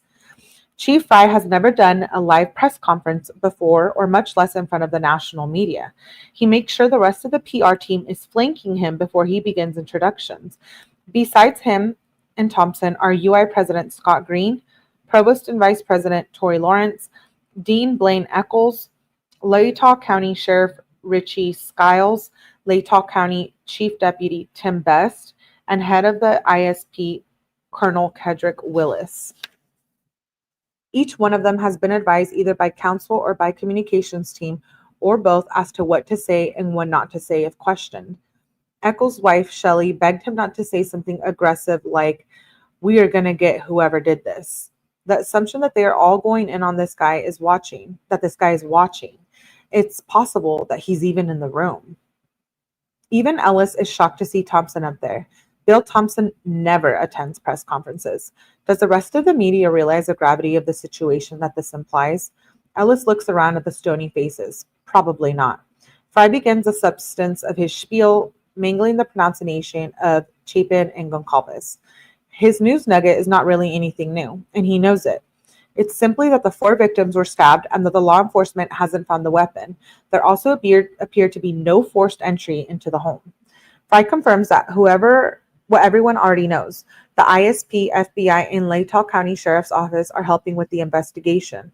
Then he drops a powder keg in the room. We believe this was an isolated, targeted attack on our victims. We do not have a suspect at the time, and that individual is still out there. We cannot say that there's no threat to the community, and as we have stated, please stay vigilant. Report any suspicious activity and be aware of your surroundings at all times.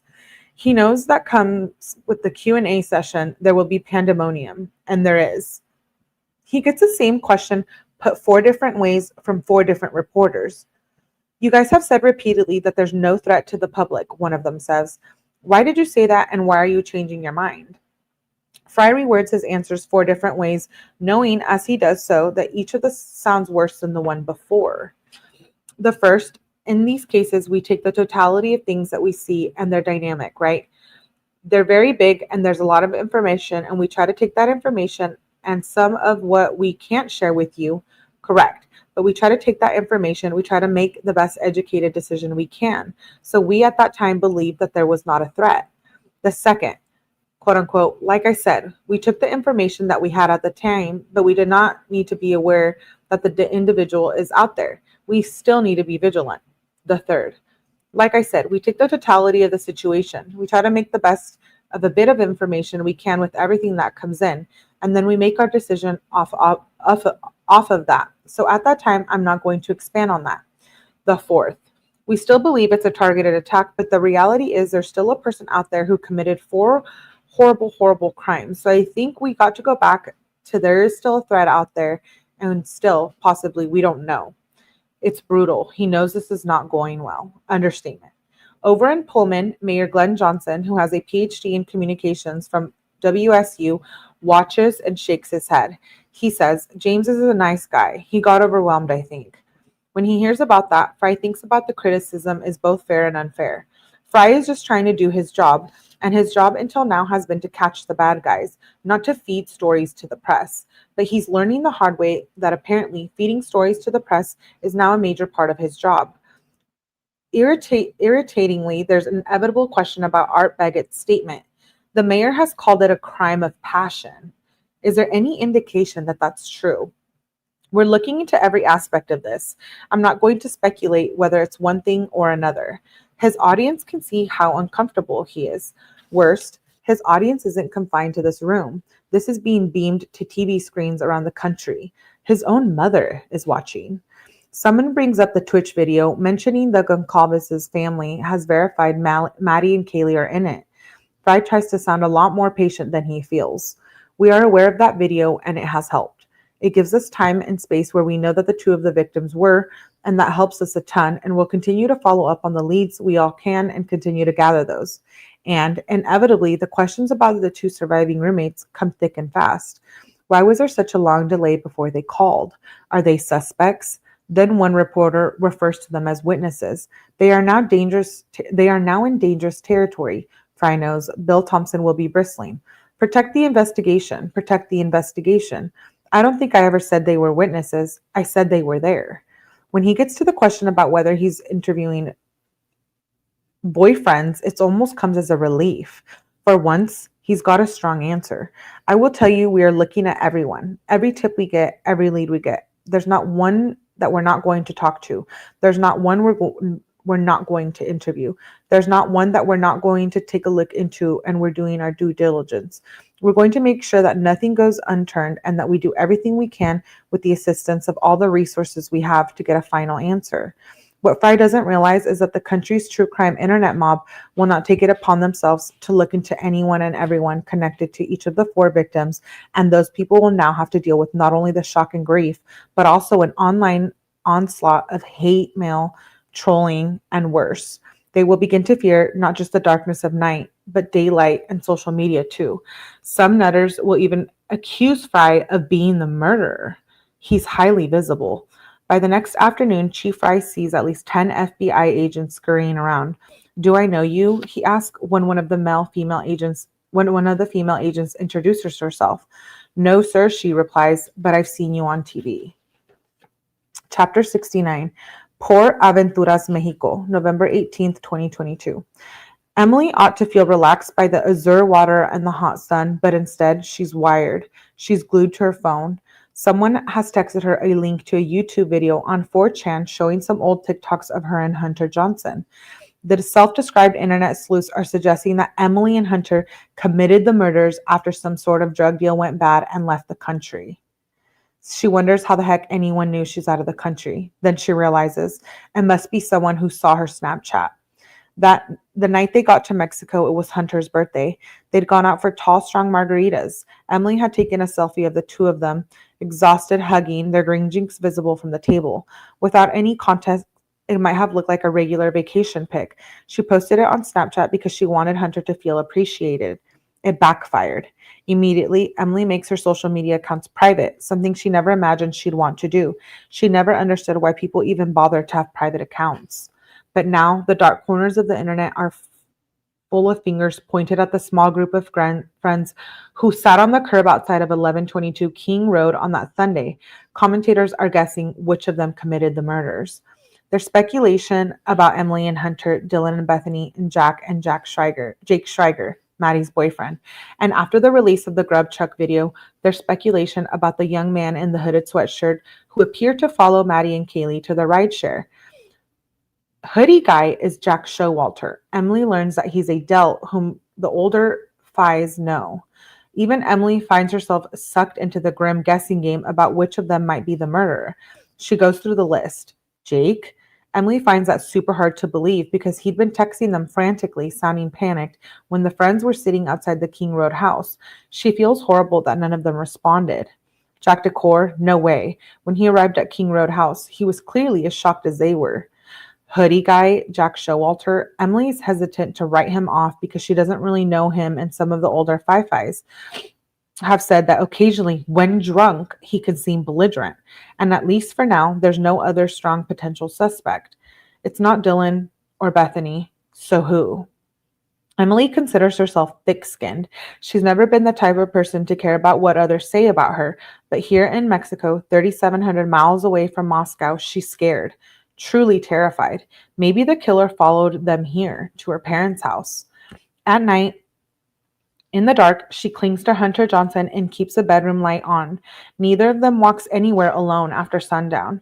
"The one night of my college life that I wasn't with Xana, someone murdered her," she said. Was that person trying to hurt her? Is that person now stalking her?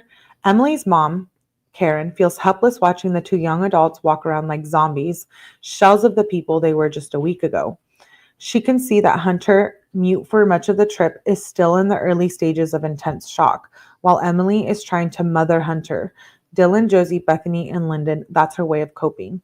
Karen regularly speaks to Jessica, Hunter's mom, wondering what they can do to put an end to online bombardment. The advice they received from Bill Thompson's office is simply not to engage. But as every day passes, the speculation gets more lurid. There are posts everywhere of old footage of Hunter wearing zip ties, answering the door at 1122 King Road to police who had been called for a noise complaint. This raises questions online as to whether he was into bondage. Emily rolls her eyes at this. The truth is so prosaic, and if one isn't looking for anything salacious, Hunter answered the door to the cops at 1122 King Road because they were in the middle of a game of champagne shackles. And Hunter and Kaylee were the only members of the group of legally drinking age. Another internet sleuth, Jonathan Lee Riches, makes a YouTube video suggesting that Xana's dad had put a lock on the King Road house front house door the week before the murders because he was worried that Emily threw wild parties there. Emily, it suggested, is someone the police are looking at as a possible murderer. So we know Jonathan Lee Riches is JLR. Wow, he's in the book. In fact, Xana's dad never put a lock on the door of the King Road house. At her wit's end, Hunter's mom, Jessica, phones Chief Fry. Please, she says, can you do something to stop this? Can you publicly say they aren't suspects? The next day, Fry gives a press conference. He states that the surviving roommates, all the others at the house that morning, the rideshare driver, and the man in the hooded sweater seen outside of the food truck are not being treated as suspects. For 24 hours, there's a reprieve online, but then it explodes again, even the worse than before. Emily and Karen thinks this is partly because the Goncalves family sat down for a TV interview in which Christy said that the police might have cleared people too quickly, and Steve appeared to agree. Karen and Emily understand that Steve and Christy want to find the murderer, but they wish they hadn't been articulated. It's the first time that the families affected by most of the murders disagree as to what the right plan of action is to bring whoever did this to justice, but it won't be the last. Chapter 70, November 18th, 2022, Moscow. Chief Fry is looking at the TV in bewilderment. He's watching Moscow's coroner, Kathy Mabbutt, his longtime friend and colleague, appearing via Zoom on yet another news program to discuss the autopsy findings. Kathy, 72, is a local wonder. On top of being the county coroner, she's a public defender and a nurse who has worked in the ER for 16 years. In 2015, when John Lee shot his mother and 2 others at the Arby, she acted simultaneously as a nurse for the wounded and as a coroner. In 2005, when the Wells brother murdered a UI football player, Eric McMillan, the judge asked if she could be both their defense lawyer and their healthcare provider. She started as a coroner back in 2006, and the job had a steep learning curve for the first 6 months. There were 7 homicides in the county. On her very first call, she and Chief Fry examined a body that hadn't been found for 3 days. Fry smeared Vicks in and under his nose, an old cop trick to avoid the smell. But Kathy was a rookie. She didn't know the trick. Eventually, Kathy could bear it no longer and told him she couldn't focus because he had extremely large boogers hanging out of his nose. So Kathy and Fry go way back. He knows that she knows what she's doing. She understands procedure. And yet, here she is on national TV. Fry said later that this was a moment he realized how truly big the story was, how impossible it was for everyone around him to get everything caught up in it. To avoid getting caught up in it. They said when people riot, they don't even know sometimes what they're rioting for. They just get caught in the frenzy. On TV, Kathy is telling interviewers that when she got to the scene at 1122 King Road at 5:30 p.m. on Sunday, November 13th, she determined that the victims had died from multiple stabbings. She knocks down suggestions of a murder-suicide. Most of them just had one wound that was lethal one, she tells News Nation Ashley Banfield, adding that in each case, the lethal cut was to the chest area or above. Banfield asked if the victims were slashed, and her answer echoes the mayor's comments earlier that week. It was a pretty large knife, so it's really hard to call them puncture wounds. It was a stabbing. It has to be somebody who was pretty angry to stab 4 people to death. What Mabbutt doesn't say on TV, but does say in private, which perhaps explains why she felt moved to speak out, is that in all her years on the job, the scene she found when she got to King Road was right up there amongst the worst. She dealt with multiple homicides, but she never come across a scene like that where all the bodies were right there together, and then just their ages too. You'd have to be inhumane to not be affected. But there's plenty about the autopsy results that she shares with law enforcement and the victims' families only. Telling the families the autopsy details, that's the worst part of her job. For instance, she doesn't say on air that Ethan was stabbed once in the buttocks and once in the carotid artery, but that's what she tells Stacy. Stacy doesn't want to know anything other than Ethan died fast and without suffering. She never even reads the autopsy report. Wow. Kathy doesn't tell reporters that Xana's fingers were almost severed, a sign she fought back hard before dropping to the floor. But that's what she tells Jeffrey Kernodle. She doesn't tell anyone that Kaylee's wound suggests she woke up and struggled. But that's what she tells Olivia Goncalves on the phone. When, that is, Olivia reaches out to her after she's seen Kathy on the local news channel. It's the first time Olivia gleans that the killer was likely angry. Kathy Mabbutt's reports of a frenzied standby through trouble many locals too. This is a hunting community. Most people have large hunting knives. Rand Walker, the local psychologist whom Fry's asked to counsel PD members, notices that his friends and neighbors start staring at his arms, and he starts staring back. Who among us has knife wounds? The problem is that many people do. It's common to nick yourself when skinning an elk. Most people return on Sunday nights after weekend hunting trips looking somewhat worse for wear. Until now, no one had thought twice about it. Blaine Eccles, the UI dean, can't keep this question out of his mind. Was it one of his students who wielded the knife? He's worried because he needs to plan a vigil for sometime after Thanksgiving when the students are back. But by then, he naively assumes police will have caught the suspect. But when a few days into his planning, he asks Moscow Police Captain Roger Lanier how he's doing, Lanier answers, "Each morning I wake up and excited, and each afternoon I go home dejected because it doesn't feel like we're getting anywhere." Chapter 71, November 20th, 2022. It's been barely a week since the murders, and the chief has received maybe 500 emails from strangers about the case. Some good, some bad. Some are very bad. One guy who says he lives in California writes that he's going to appear in the police station parking lot and take him out. Then the guy sends him dick pics. At night, the chief keeps his 12-gauge shotgun in the bedroom. He's grateful that the two of his daughters are married and have different last names, and that the third lives a 5-hour drive away. Another person, who he says is in Florida, starts emailing the chief weekly, telling him he will fail and this is going to be the next John Benet Ramsey case. A woman emails and tells Fry that she knows the truth. He's the murderer, and he's going to frame someone else in order to look good. Many people claiming to be in law enforcement write and tell him that he's screwing everything up. Fry is used to hate mail, although not this much all at once.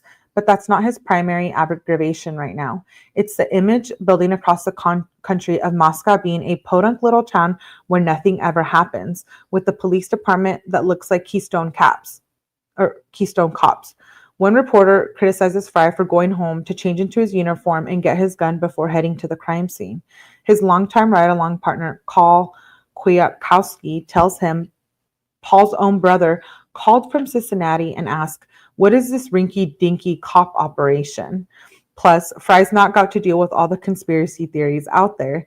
There's one floating around about the victims having been gagged and bound. Another says the police failed to look in the garbage at 1122 King Road. Another suggests that Kaylee had talked about a stalker who must be the killer. The murder-suicide story is making all the rounds. Then there are still the accusations hurled at the surviving roommates and the victim's close friends.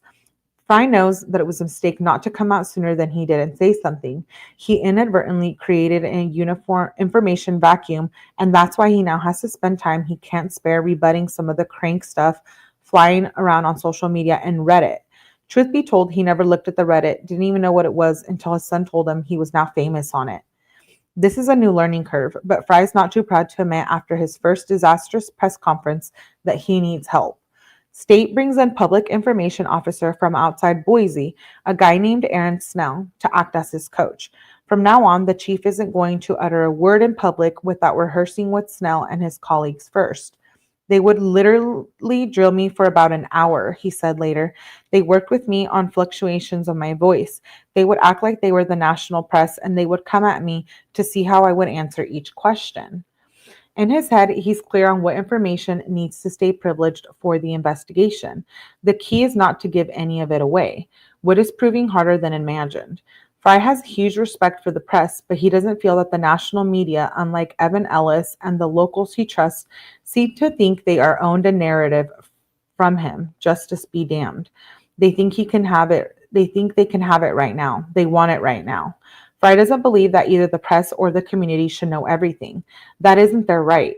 One news organization even called the police station and said they required protection for their crew. "It's in our contract," the guy apparently said. Fry exploded when this was relayed to him. "Well, it's not in my contract," he said. Whenever Fry walks anywhere, he is followed, photographed, and peppered with questions by the press. He discovers that the media can see through the police station blinds to his computer screen, so he buys butcher paper and plasters it over the station windows. Why, he asks himself periodically, why did I sign up for this? Fry's mom once asked him that question, and his answer wasn't too profound. Because somebody's got to do it, Mom. But the truth is, he believes in public service just like he believes in God. He and his wife, Julie, share an unshakable faith that gets them through the day. Back in May 2007, when the police officer Lou Nebel was killed, Newbill was killed. Fry was called into a live shooting, and he said he was running out the door. Julie said, "Hey, just one last thing. Come home to me." He got home over 24 hours later and asked if she'd slept okay. "I've never slept better," she replied. He was puzzled. Why hadn't she been worried? "Do you love me?" he'd ask her. "I do love you," Julie replied. "You've trained your whole life for this. You have God in control of your life, and either he's going to take you or he's not. I have no control over that. I trust him and I trust you." So yes, now in his darkest moments, Fry does believe that the Lord had his back, and he trusts his instincts. They are good. Blaine Eccles asked him if he could maybe throw a bone to the Argonaut, the college newspaper, at a press conference. Fry is happy to oblige. He takes questions from the students before he gets to anyone else. They at least know how to conduct themselves. His second press conference on November 20th focuses on the autopsy results and the victim's last movements, and it goes much better than the first. From there, the trajectory climbs steeply upward. Snell is happy with Fry's progress. He reminds Fry how much responsibility he bears, justly or not. He tells him, "Because you're the chief, if the investigation fails, you'll be a failure. If this happens, if the case is successful, you'll be a hero." In other words, Fry is the face of the investigation, literally. Fry is usually clean-shaven and even instituted a department policy against facial hair. But this month, he and his officers have been doing a no-shave November to raise money for the cancer patients at Gritman Medical Center. Fry planned to shave his beard at the end of the month, but Snell tells him he absolutely cannot do that until there's a suspect in custody. "The nation knows you with the beard," he says, "and so the whiskers stay." The days are so long and busy, Fry's mind almost becomes blank. He fills 8 pages of a notebook with details he might want to remember, even talk about, if one day this nightmare is fully behind him. At night, when he gets home, which is often around 11 p.m., he pours himself a whiskey until he starts to worry about the size of drink he's pouring and wonders if he's headed in the direction he's warned his young officers and their families about. After that, Fry asks Julie to pour it for him. At least Fry thinks he's gotten the rookies and their families the therapists and support they'll need, something he didn't have when he was their age. Their spouses have been educated about the signs of PTSD, what to look for, and how to get help. There's also mundane stuff to do, like filing out purchase orders, buying extra computer server, having food delivered, carefully monitoring the morning and evening meetings, and signing off on whatever resources are needed to follow leads. The investigators are spending a lot of time looking at video from CCTV cameras positioned around 1122 King Road, what's commonly called a video canvas. Footage from a local gas station shows a white car leaving the area in the right time frame, but the face of the driver isn't clear, and neither is the model of the car, which seems not to be displaying a front license plate. At first, the investigators believe it's a Nissan Sentra. The police have issued a map showing the victim's last movements to the public, asking for anyone who saw anything suspicious to call the tip line. An FBI agent is monitoring all the calls. It's not unlike the map Fry made for Michelle Wedrick, the mother of poor Joseph Wedrick, the student who in 2013 wandered for 8 miles after a fraternity party and wounded up freezing to death by the river. As if Michelle could read his thoughts, Fry receives an unexpected email of support from her. "We are praying for you," she wrote. "I know you're going through a tough time." Emails like this from the families of victims in prior cases with whom he had a bond and with whom he stayed in close touch are what keep him going. Chrissy Dove, the sister of Sarah Parks, the young pregnant woman who was strangled to death and then burned in a house by her husband, Silas, in 2009, texts Fry a screenshot of him and Bill Thompson on TV. "I'm so sorry y'all are having to deal with this. Prayers for y'all and the families," she wrote. Fry had found the body of poor Sarah and her unborn baby after Silas claimed she died in the fire, but it had taken some time for him to be able to prove the case and for Bill Thompson to pressure Silas into taking a plea deal. A few days later, Chrissy texts Fry again with another photo. "You're on Good Morning America. I hate that you'll have to go through this because I'm sure it brings up many things on your mind." The chief replies, "Yes, the demons have come to life again, but we do it for their victims and their families. That is our reward." That is the reward, he believes. Fry wants to get whoever did this for the 4 victims' families. But all the garbage out there in the press is not helping. He can see on the TV that Goncalveses are using the media to flush out anything they can. Christy is on NBC begging whoever did this to come forward. She says openly that she's frustrated with the little news they're getting from the cops. That's because on their nightly calls from the cop, from Tyson Barrett, he's got nothing to report. And because, as Olivia will later put it, we had no one to help us, not put our foot in our mouth. Fry sighs. Each of the families gets the same information, but he's noticing they deal with it differently. Maddie's mom and stepfather, Karen and Scott Laramie, are quiet, shell-shocked. They left the Goncalves family talks for them. Maddie's dad, Ben Mogen, also stays out of the fray. The Kernodles stay quiet as well. It's possible they don't want anyone focusing on them right now. On November 19th, 𝐁𝐞𝐜𝐿 police arrested Xana's mom, Kara Northington, on 2 charges of drug possession. She'd been clean working as a waitress, but relapsed following Xana's death. Stacy Chapen heard about this with a certain amount of shock as well as sympathy for Jeff and Jasmine. Stacy didn't know that Xana's mom had been in and out of her jail her whole life. Ethan never told her. Stacy assures Barrett and Fry that they have her family support no matter how long the investigation takes. We don't care if this takes 30 years. We still believe in what you're doing, she tells Fry. We'll believe that you guys are doing it right, and we're going to support you.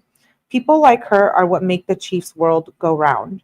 On November 23rd, Chrissy Dove sends him a note. I wish I could let the world know how hard y'all really work on these cases, knowing all the heart and love that y'all show. Fry replies, they will know when we make arrest. I have all respect for the national news and media. All it does is hurt the families and give people false information. Chapter 72, November 21st, 2022. More than 1,000 kids, friends, and family pile into Skagit Valley College's McIntyre Hall. There are too many to fit in the auditorium. Stacy had no idea there'd be this many. She and her family rolled in the night before and congregated at the Bertelsen Winery. She's so grateful that her cousin Stuart and his wife Kathleen. They swept into the town and booked a hotel and a vast house to hold everyone, and they'd taken care of all the logistics. Kathleen introduced Stacy to a friend who was a PR executive in Boston and who stepped in to act as the gatekeeper between the Chapins and the swarm of media people seeking their attention. It's been a whirlwind few days for Stacy, and the kindness of people has been overwhelming as her grief. She was dreading putting Maisie and Hunter in sleeping bags on the living room floor of the condo. She longed to be able to tuck her 2 surviving children in at night in a proper bed, to reassure them in the way only a mother knows how to. Her best friend, Susie DeVeers, had intuited this ahead of time. The Chapins arrived to find Susie had bought out the linen department at Bed Bath & Beyond and purchased a pair of inflatable mattresses as well. That wasn't all. Also intuiting that in the window between now and Ethan's memorial, the Chapins would not have the bandwidth for chats with random people. Susie banned visitors. She also bought a carload of food and organized a meal train. Kirk Duffy, the director of Hawthorne Funeral Home and Memorial Park, had brought Ethan's body back from Spokane as promised.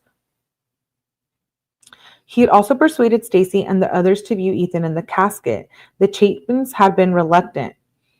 Stacy knew from the coroner that the stab wounds had killed Ethan were below his collar line, but even so, she was afraid of what she'd see. Duffy had been firm, however. He told Stacy, I've done this for a very long time, and you need to see him. In hindsight, Stacy knows the funeral director was right. She's grateful. She tucked a dry sock and, out of habit, a Taco Bell card into Ethan's coffin. God forbid the guy would go hungry, she later said. She watched surprised and touched as Jim added a golf tee. In front of the massive crowd of mourners at the memorial service, she says during the viewing, while she was gazing at her son and the mustache she'd grown that she hadn't been such a fan of, Hunter had nudged her and said, you guys know the real reason he has the mustache, right? He watched the new Top Gun movie and he wanted to look just like those guys on the sand volleyball court. Stacy had not known that. She and Jim spent hours working on their respective eulogies. Jim was adamant that they tell the college kids that they must go on with their lives, that they cannot be derailed by this. Jim has always been a glass half full kind of person. He's viewed his life as a blessing, with Stacy and the triplets being their greatest blessings of all. He'd gotten a second chance in the wake of an unhappy first marriage, and he wants to make the most of every moment. He's the husband and dad who keeps them all going. It's all good, he tells them whenever they are tired or cross. If he's ever had a mean thought, Stacy doesn't know about it. She can feel how proud he is of her almost every hour. It has always buoyed her. So when it's Jim's turn to speak, he puts on his vandal caps and gives the young people in the audience a directive to follow for Ethan's sake. His son, he says, would love for all of you kids to get back to school as safely and quickly as you can, to carry on what he was carrying on there. It's very important that you kids get back after you've healed. We all have a lot going on, but I want you to go back. When Stacy speaks, that's essential that in addition to celebrating Ethan's personality and life, she needed to clarify how he died and debunk the nefarious rumors swirling around, not just for her own family, but to ease the suffering of everyone in the room.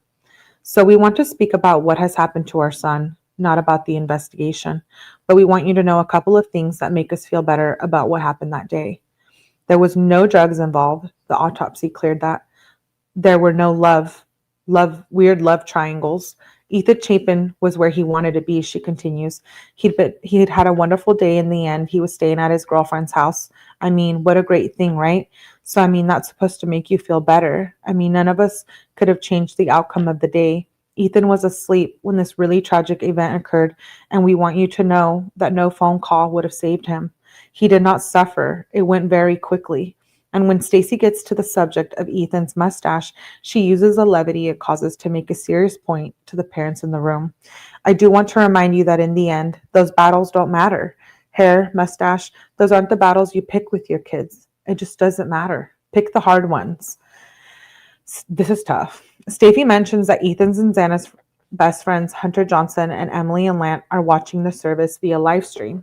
She doesn't mention that they aren't in person, partly because they are afraid Ethan's murder is coming for them next.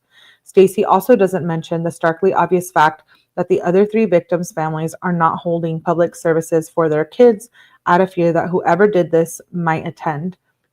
My wife's biggest fear, Steve Goncalves told ABC News, part of the reason we didn't have a funeral is because she couldn't be guaranteed that the monster was not going to be there. Unlike the other families, the Chapins are not fearful. Chris Kammock, the local police chief, is a friend. There's small police presence outside Ethan's service, but that's to cope with the crowd. The question of whom the perpetrator was and what he might do next is not just something they think about. Nothing can bring Ethan back, Stacy says. Her focus is now exclusively on her living kids. She concludes her eulogy. Ethan was an amazing human, and we're so lucky to get to call him son and friend. So thank you, all of you. I am not sure what tomorrow looks like in our family. I do know that the 4 of us will make it. It's going to change the look of what we had for 20 years, but we'll do it. Ethan would want that for us. He would want that for all of you. He wants that for you kids. He wants that for his brother and sister. And that is what if there's anything to take away from this, is to know that Ethan Chapin would want the very best for all of you, no matter what it is. It's incredible that a man so young has touched many of us. May we continue to carry his kindness and smile throughout all of our years. And when the night skies are clear, wherever you are, look to the brightest star in the sky and send him your love. Certain people feel it. We love him. May he be your guiding light. Nearly 2 years later, Stacy watched the video of the service and said, I wouldn't change one thing. Chapter 73, November 19th, 2022. It's a cold gray morning in upstate New York. The sun won't rise for us for another hour at least. But Christine Cameron, assistant principal at a local school, is already awake and sitting in front of her computer screen. On November 19th, Cameron and her best friend from high school, Alina Smith, started the University of Idaho Case Discussion Facebook group page. It's already become the fastest growing page about a true crime in the Facebook history. Overnight, 3,000 people have requested to join. In just a few weeks, it will have 200,000 members. Many of these are fake accounts, but as page administrators, the duo has learned on the fly that it's essential not to reject people out of hand. It turns out that many of the local kids in Moscow who think they saw something important during the relevant time frame want to report that anonymously. They haven't used Facebook until now, preferring Instagram and TikTok, so they create Facebook accounts with fake names in order to reach Christine and Alina personally.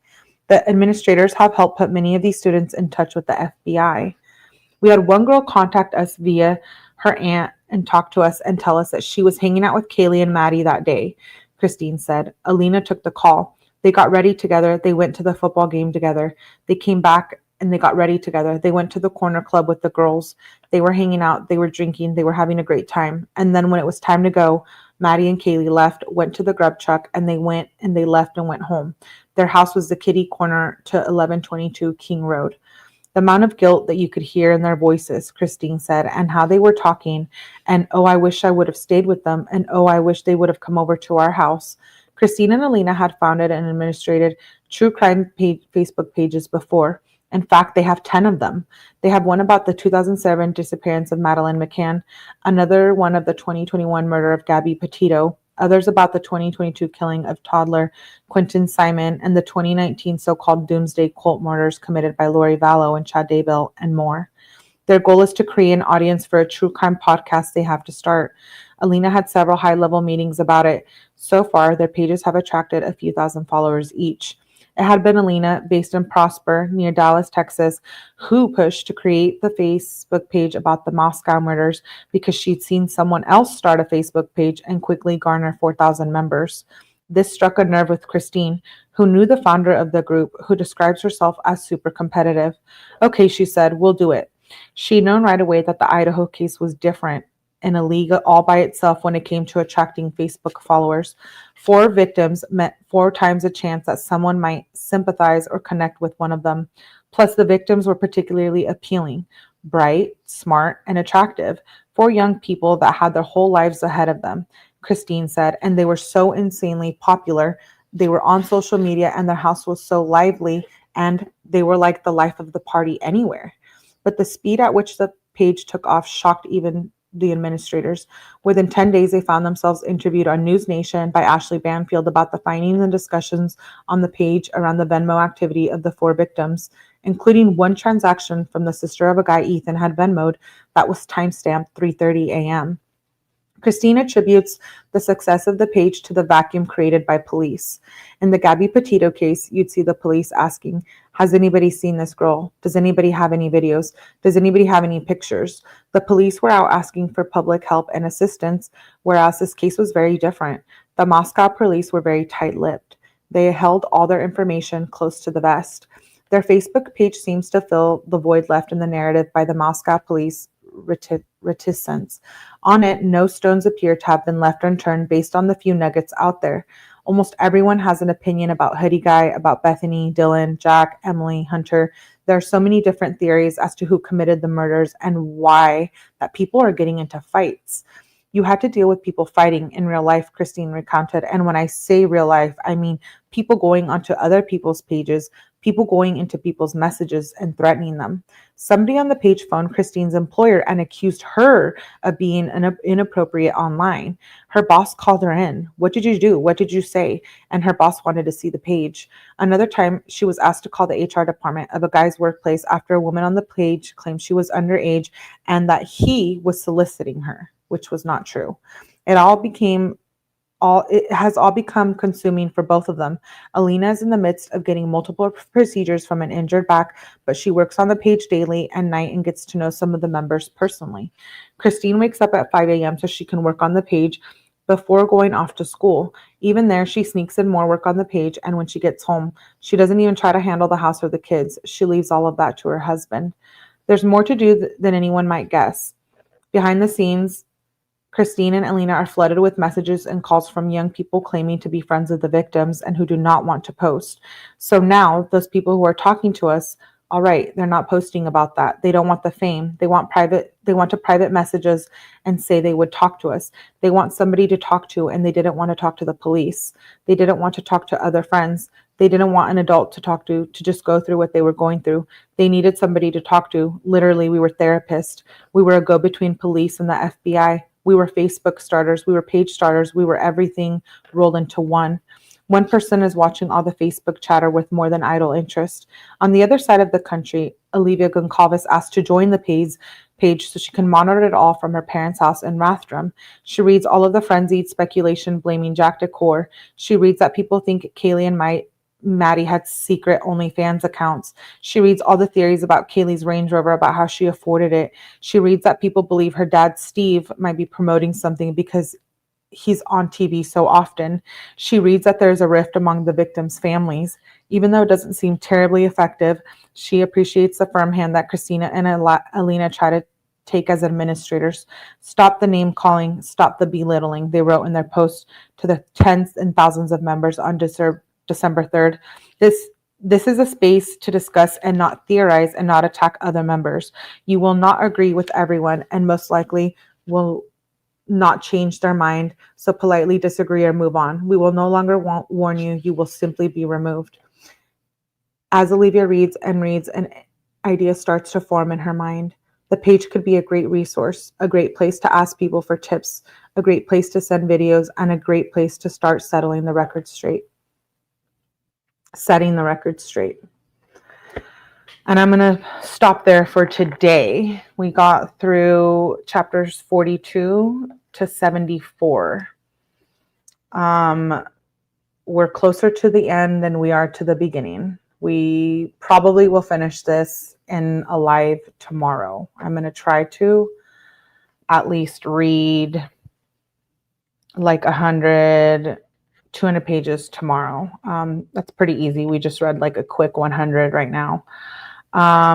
This book is wild. It's wild. I'm going to do another live on Bryan Kohbergers on this case. I have some transcripts I want to read tomorrow, not from this case, from a different case. So I will come back online here shortly with another live, but I definitely want to finish this book and we're going to finish reading it live together. So make sure you guys turn on your notifications. Is this book kind of like changing your guys' opinion or no? Because like I was already having different ideas about this after watching the Goncalves interviews, after watching the plea deal. Like I'm just having second thoughts about it. And I've actually been deep diving the whole Cara, her being arrested and stuff, the mom. So I don't know. I'm having second thoughts about my opinions on this case. Maybe that's what this book is meant to do. But this book is true, and all of these statements are actually true from the families and whatnot. So I don't know. Is Bryan going to change his mind about accepting a plea deal? Because I think he still can. I think he really still can, right? Like I think he has up until, or can he not anymore? Is it too late? I don't know. This case is wild, and my heart goes out to all the families and all the victims. It's tough, but it's nice to know from the perspective of the book, like everything that they all went through and the police and all of that. So we will continue reading this book. Either to, what would they even offer him? Well, they offered him life without the possibility of parole to not get the death penalty. Isn't he doing it to keep his parents off the stand? No. I think Bryan is trash. I think even if it wasn't just him, it was still him. Like I think if there was someone else who helped him, I think it was still Bryan. But I think there's ulterior motives from the police department. But yeah, no, he took the plea deal, and I'm disgusted by the way it happened. So that's also something I'm questioning with the prosecutor and the judge. Lots of things going on with this Bryan Kohbergers case in the Idaho Four, but we do have a playlist on it. So if you are newer to the channel and you're not caught up, I have a playlist on all of the cases that I talk about almost. We will continue. We have a live coming up on Delphi. We're going to finish this book, and then we have some interrogations that I want to cover. And of course, we'll continue with Melly After Dark. So thank you guys. It's disappointing. Yeah, it is.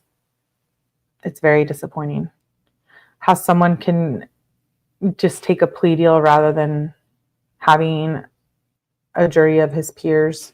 I think that would have been more fair in this situation, because the government making the decision that he should live, that's bullshit. For a case like this and cases like this, I think that it should be the people of America, the jury making that decision. And I'm disgusted if that happens in the Stearns case. We also have a live coming up on that. So I have lots of lives to do. So let's get through them. Thank you for being, it's disgusting they offered him a plea deal. Yeah, I know. It really is. Anyways, make sure you guys hit the like button. I will see you guys on the live after this. And if I don't see you then, I will see you tomorrow. I will be back to hopefully finish this book. We are going into part 3. This is part 2. Yeah. I saw that. I mod for Jumpsuit. So I see that. I always have his stuff on his notifications on. I need to go back and watch it. Steve Goncalves has been making a lot of interviews. And those are really important to this case, I believe. It is wild. That is so wild. We might play some of that tomorrow. Anyways, make sure you guys hit the like button on the way out. And I will see you guys either later tonight for a Melly After Dark, but definitely tomorrow for True Crime. Shout out to all my mods for being here. I love you guys. Stay safe. And remember, turn on your notifications and come back to Mellyverse. I'll see you guys later. Bye.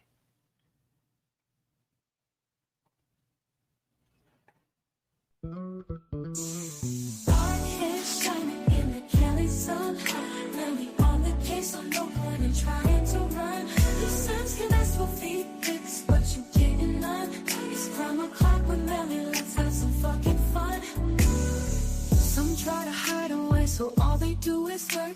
But nobody can hide when she gets a hold of that paperwork. So don't you dare come in here acting like a jerk. Dance might make her dance, but new court docs will make her wanna twerk. Dark hair shining in the Cali sun.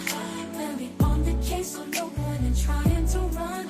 You Sims can ask for feet pics, but you getting none. It's crime o'clock with Melly, let's have some fucking fun. So if you're feeling for true crime, like it's a drug, Crime O'Clock with Melly is your motherfucking plug. Going so hard on criminals, they'll call their mama for a hug. She's finding out all the stuff they try to sweep under the rug. Dark hair shining in the Cali sun. Melly on the case, so no one and trying to run. You Sims can ask for feet pics, but you getting none. It's Crime O'Clock.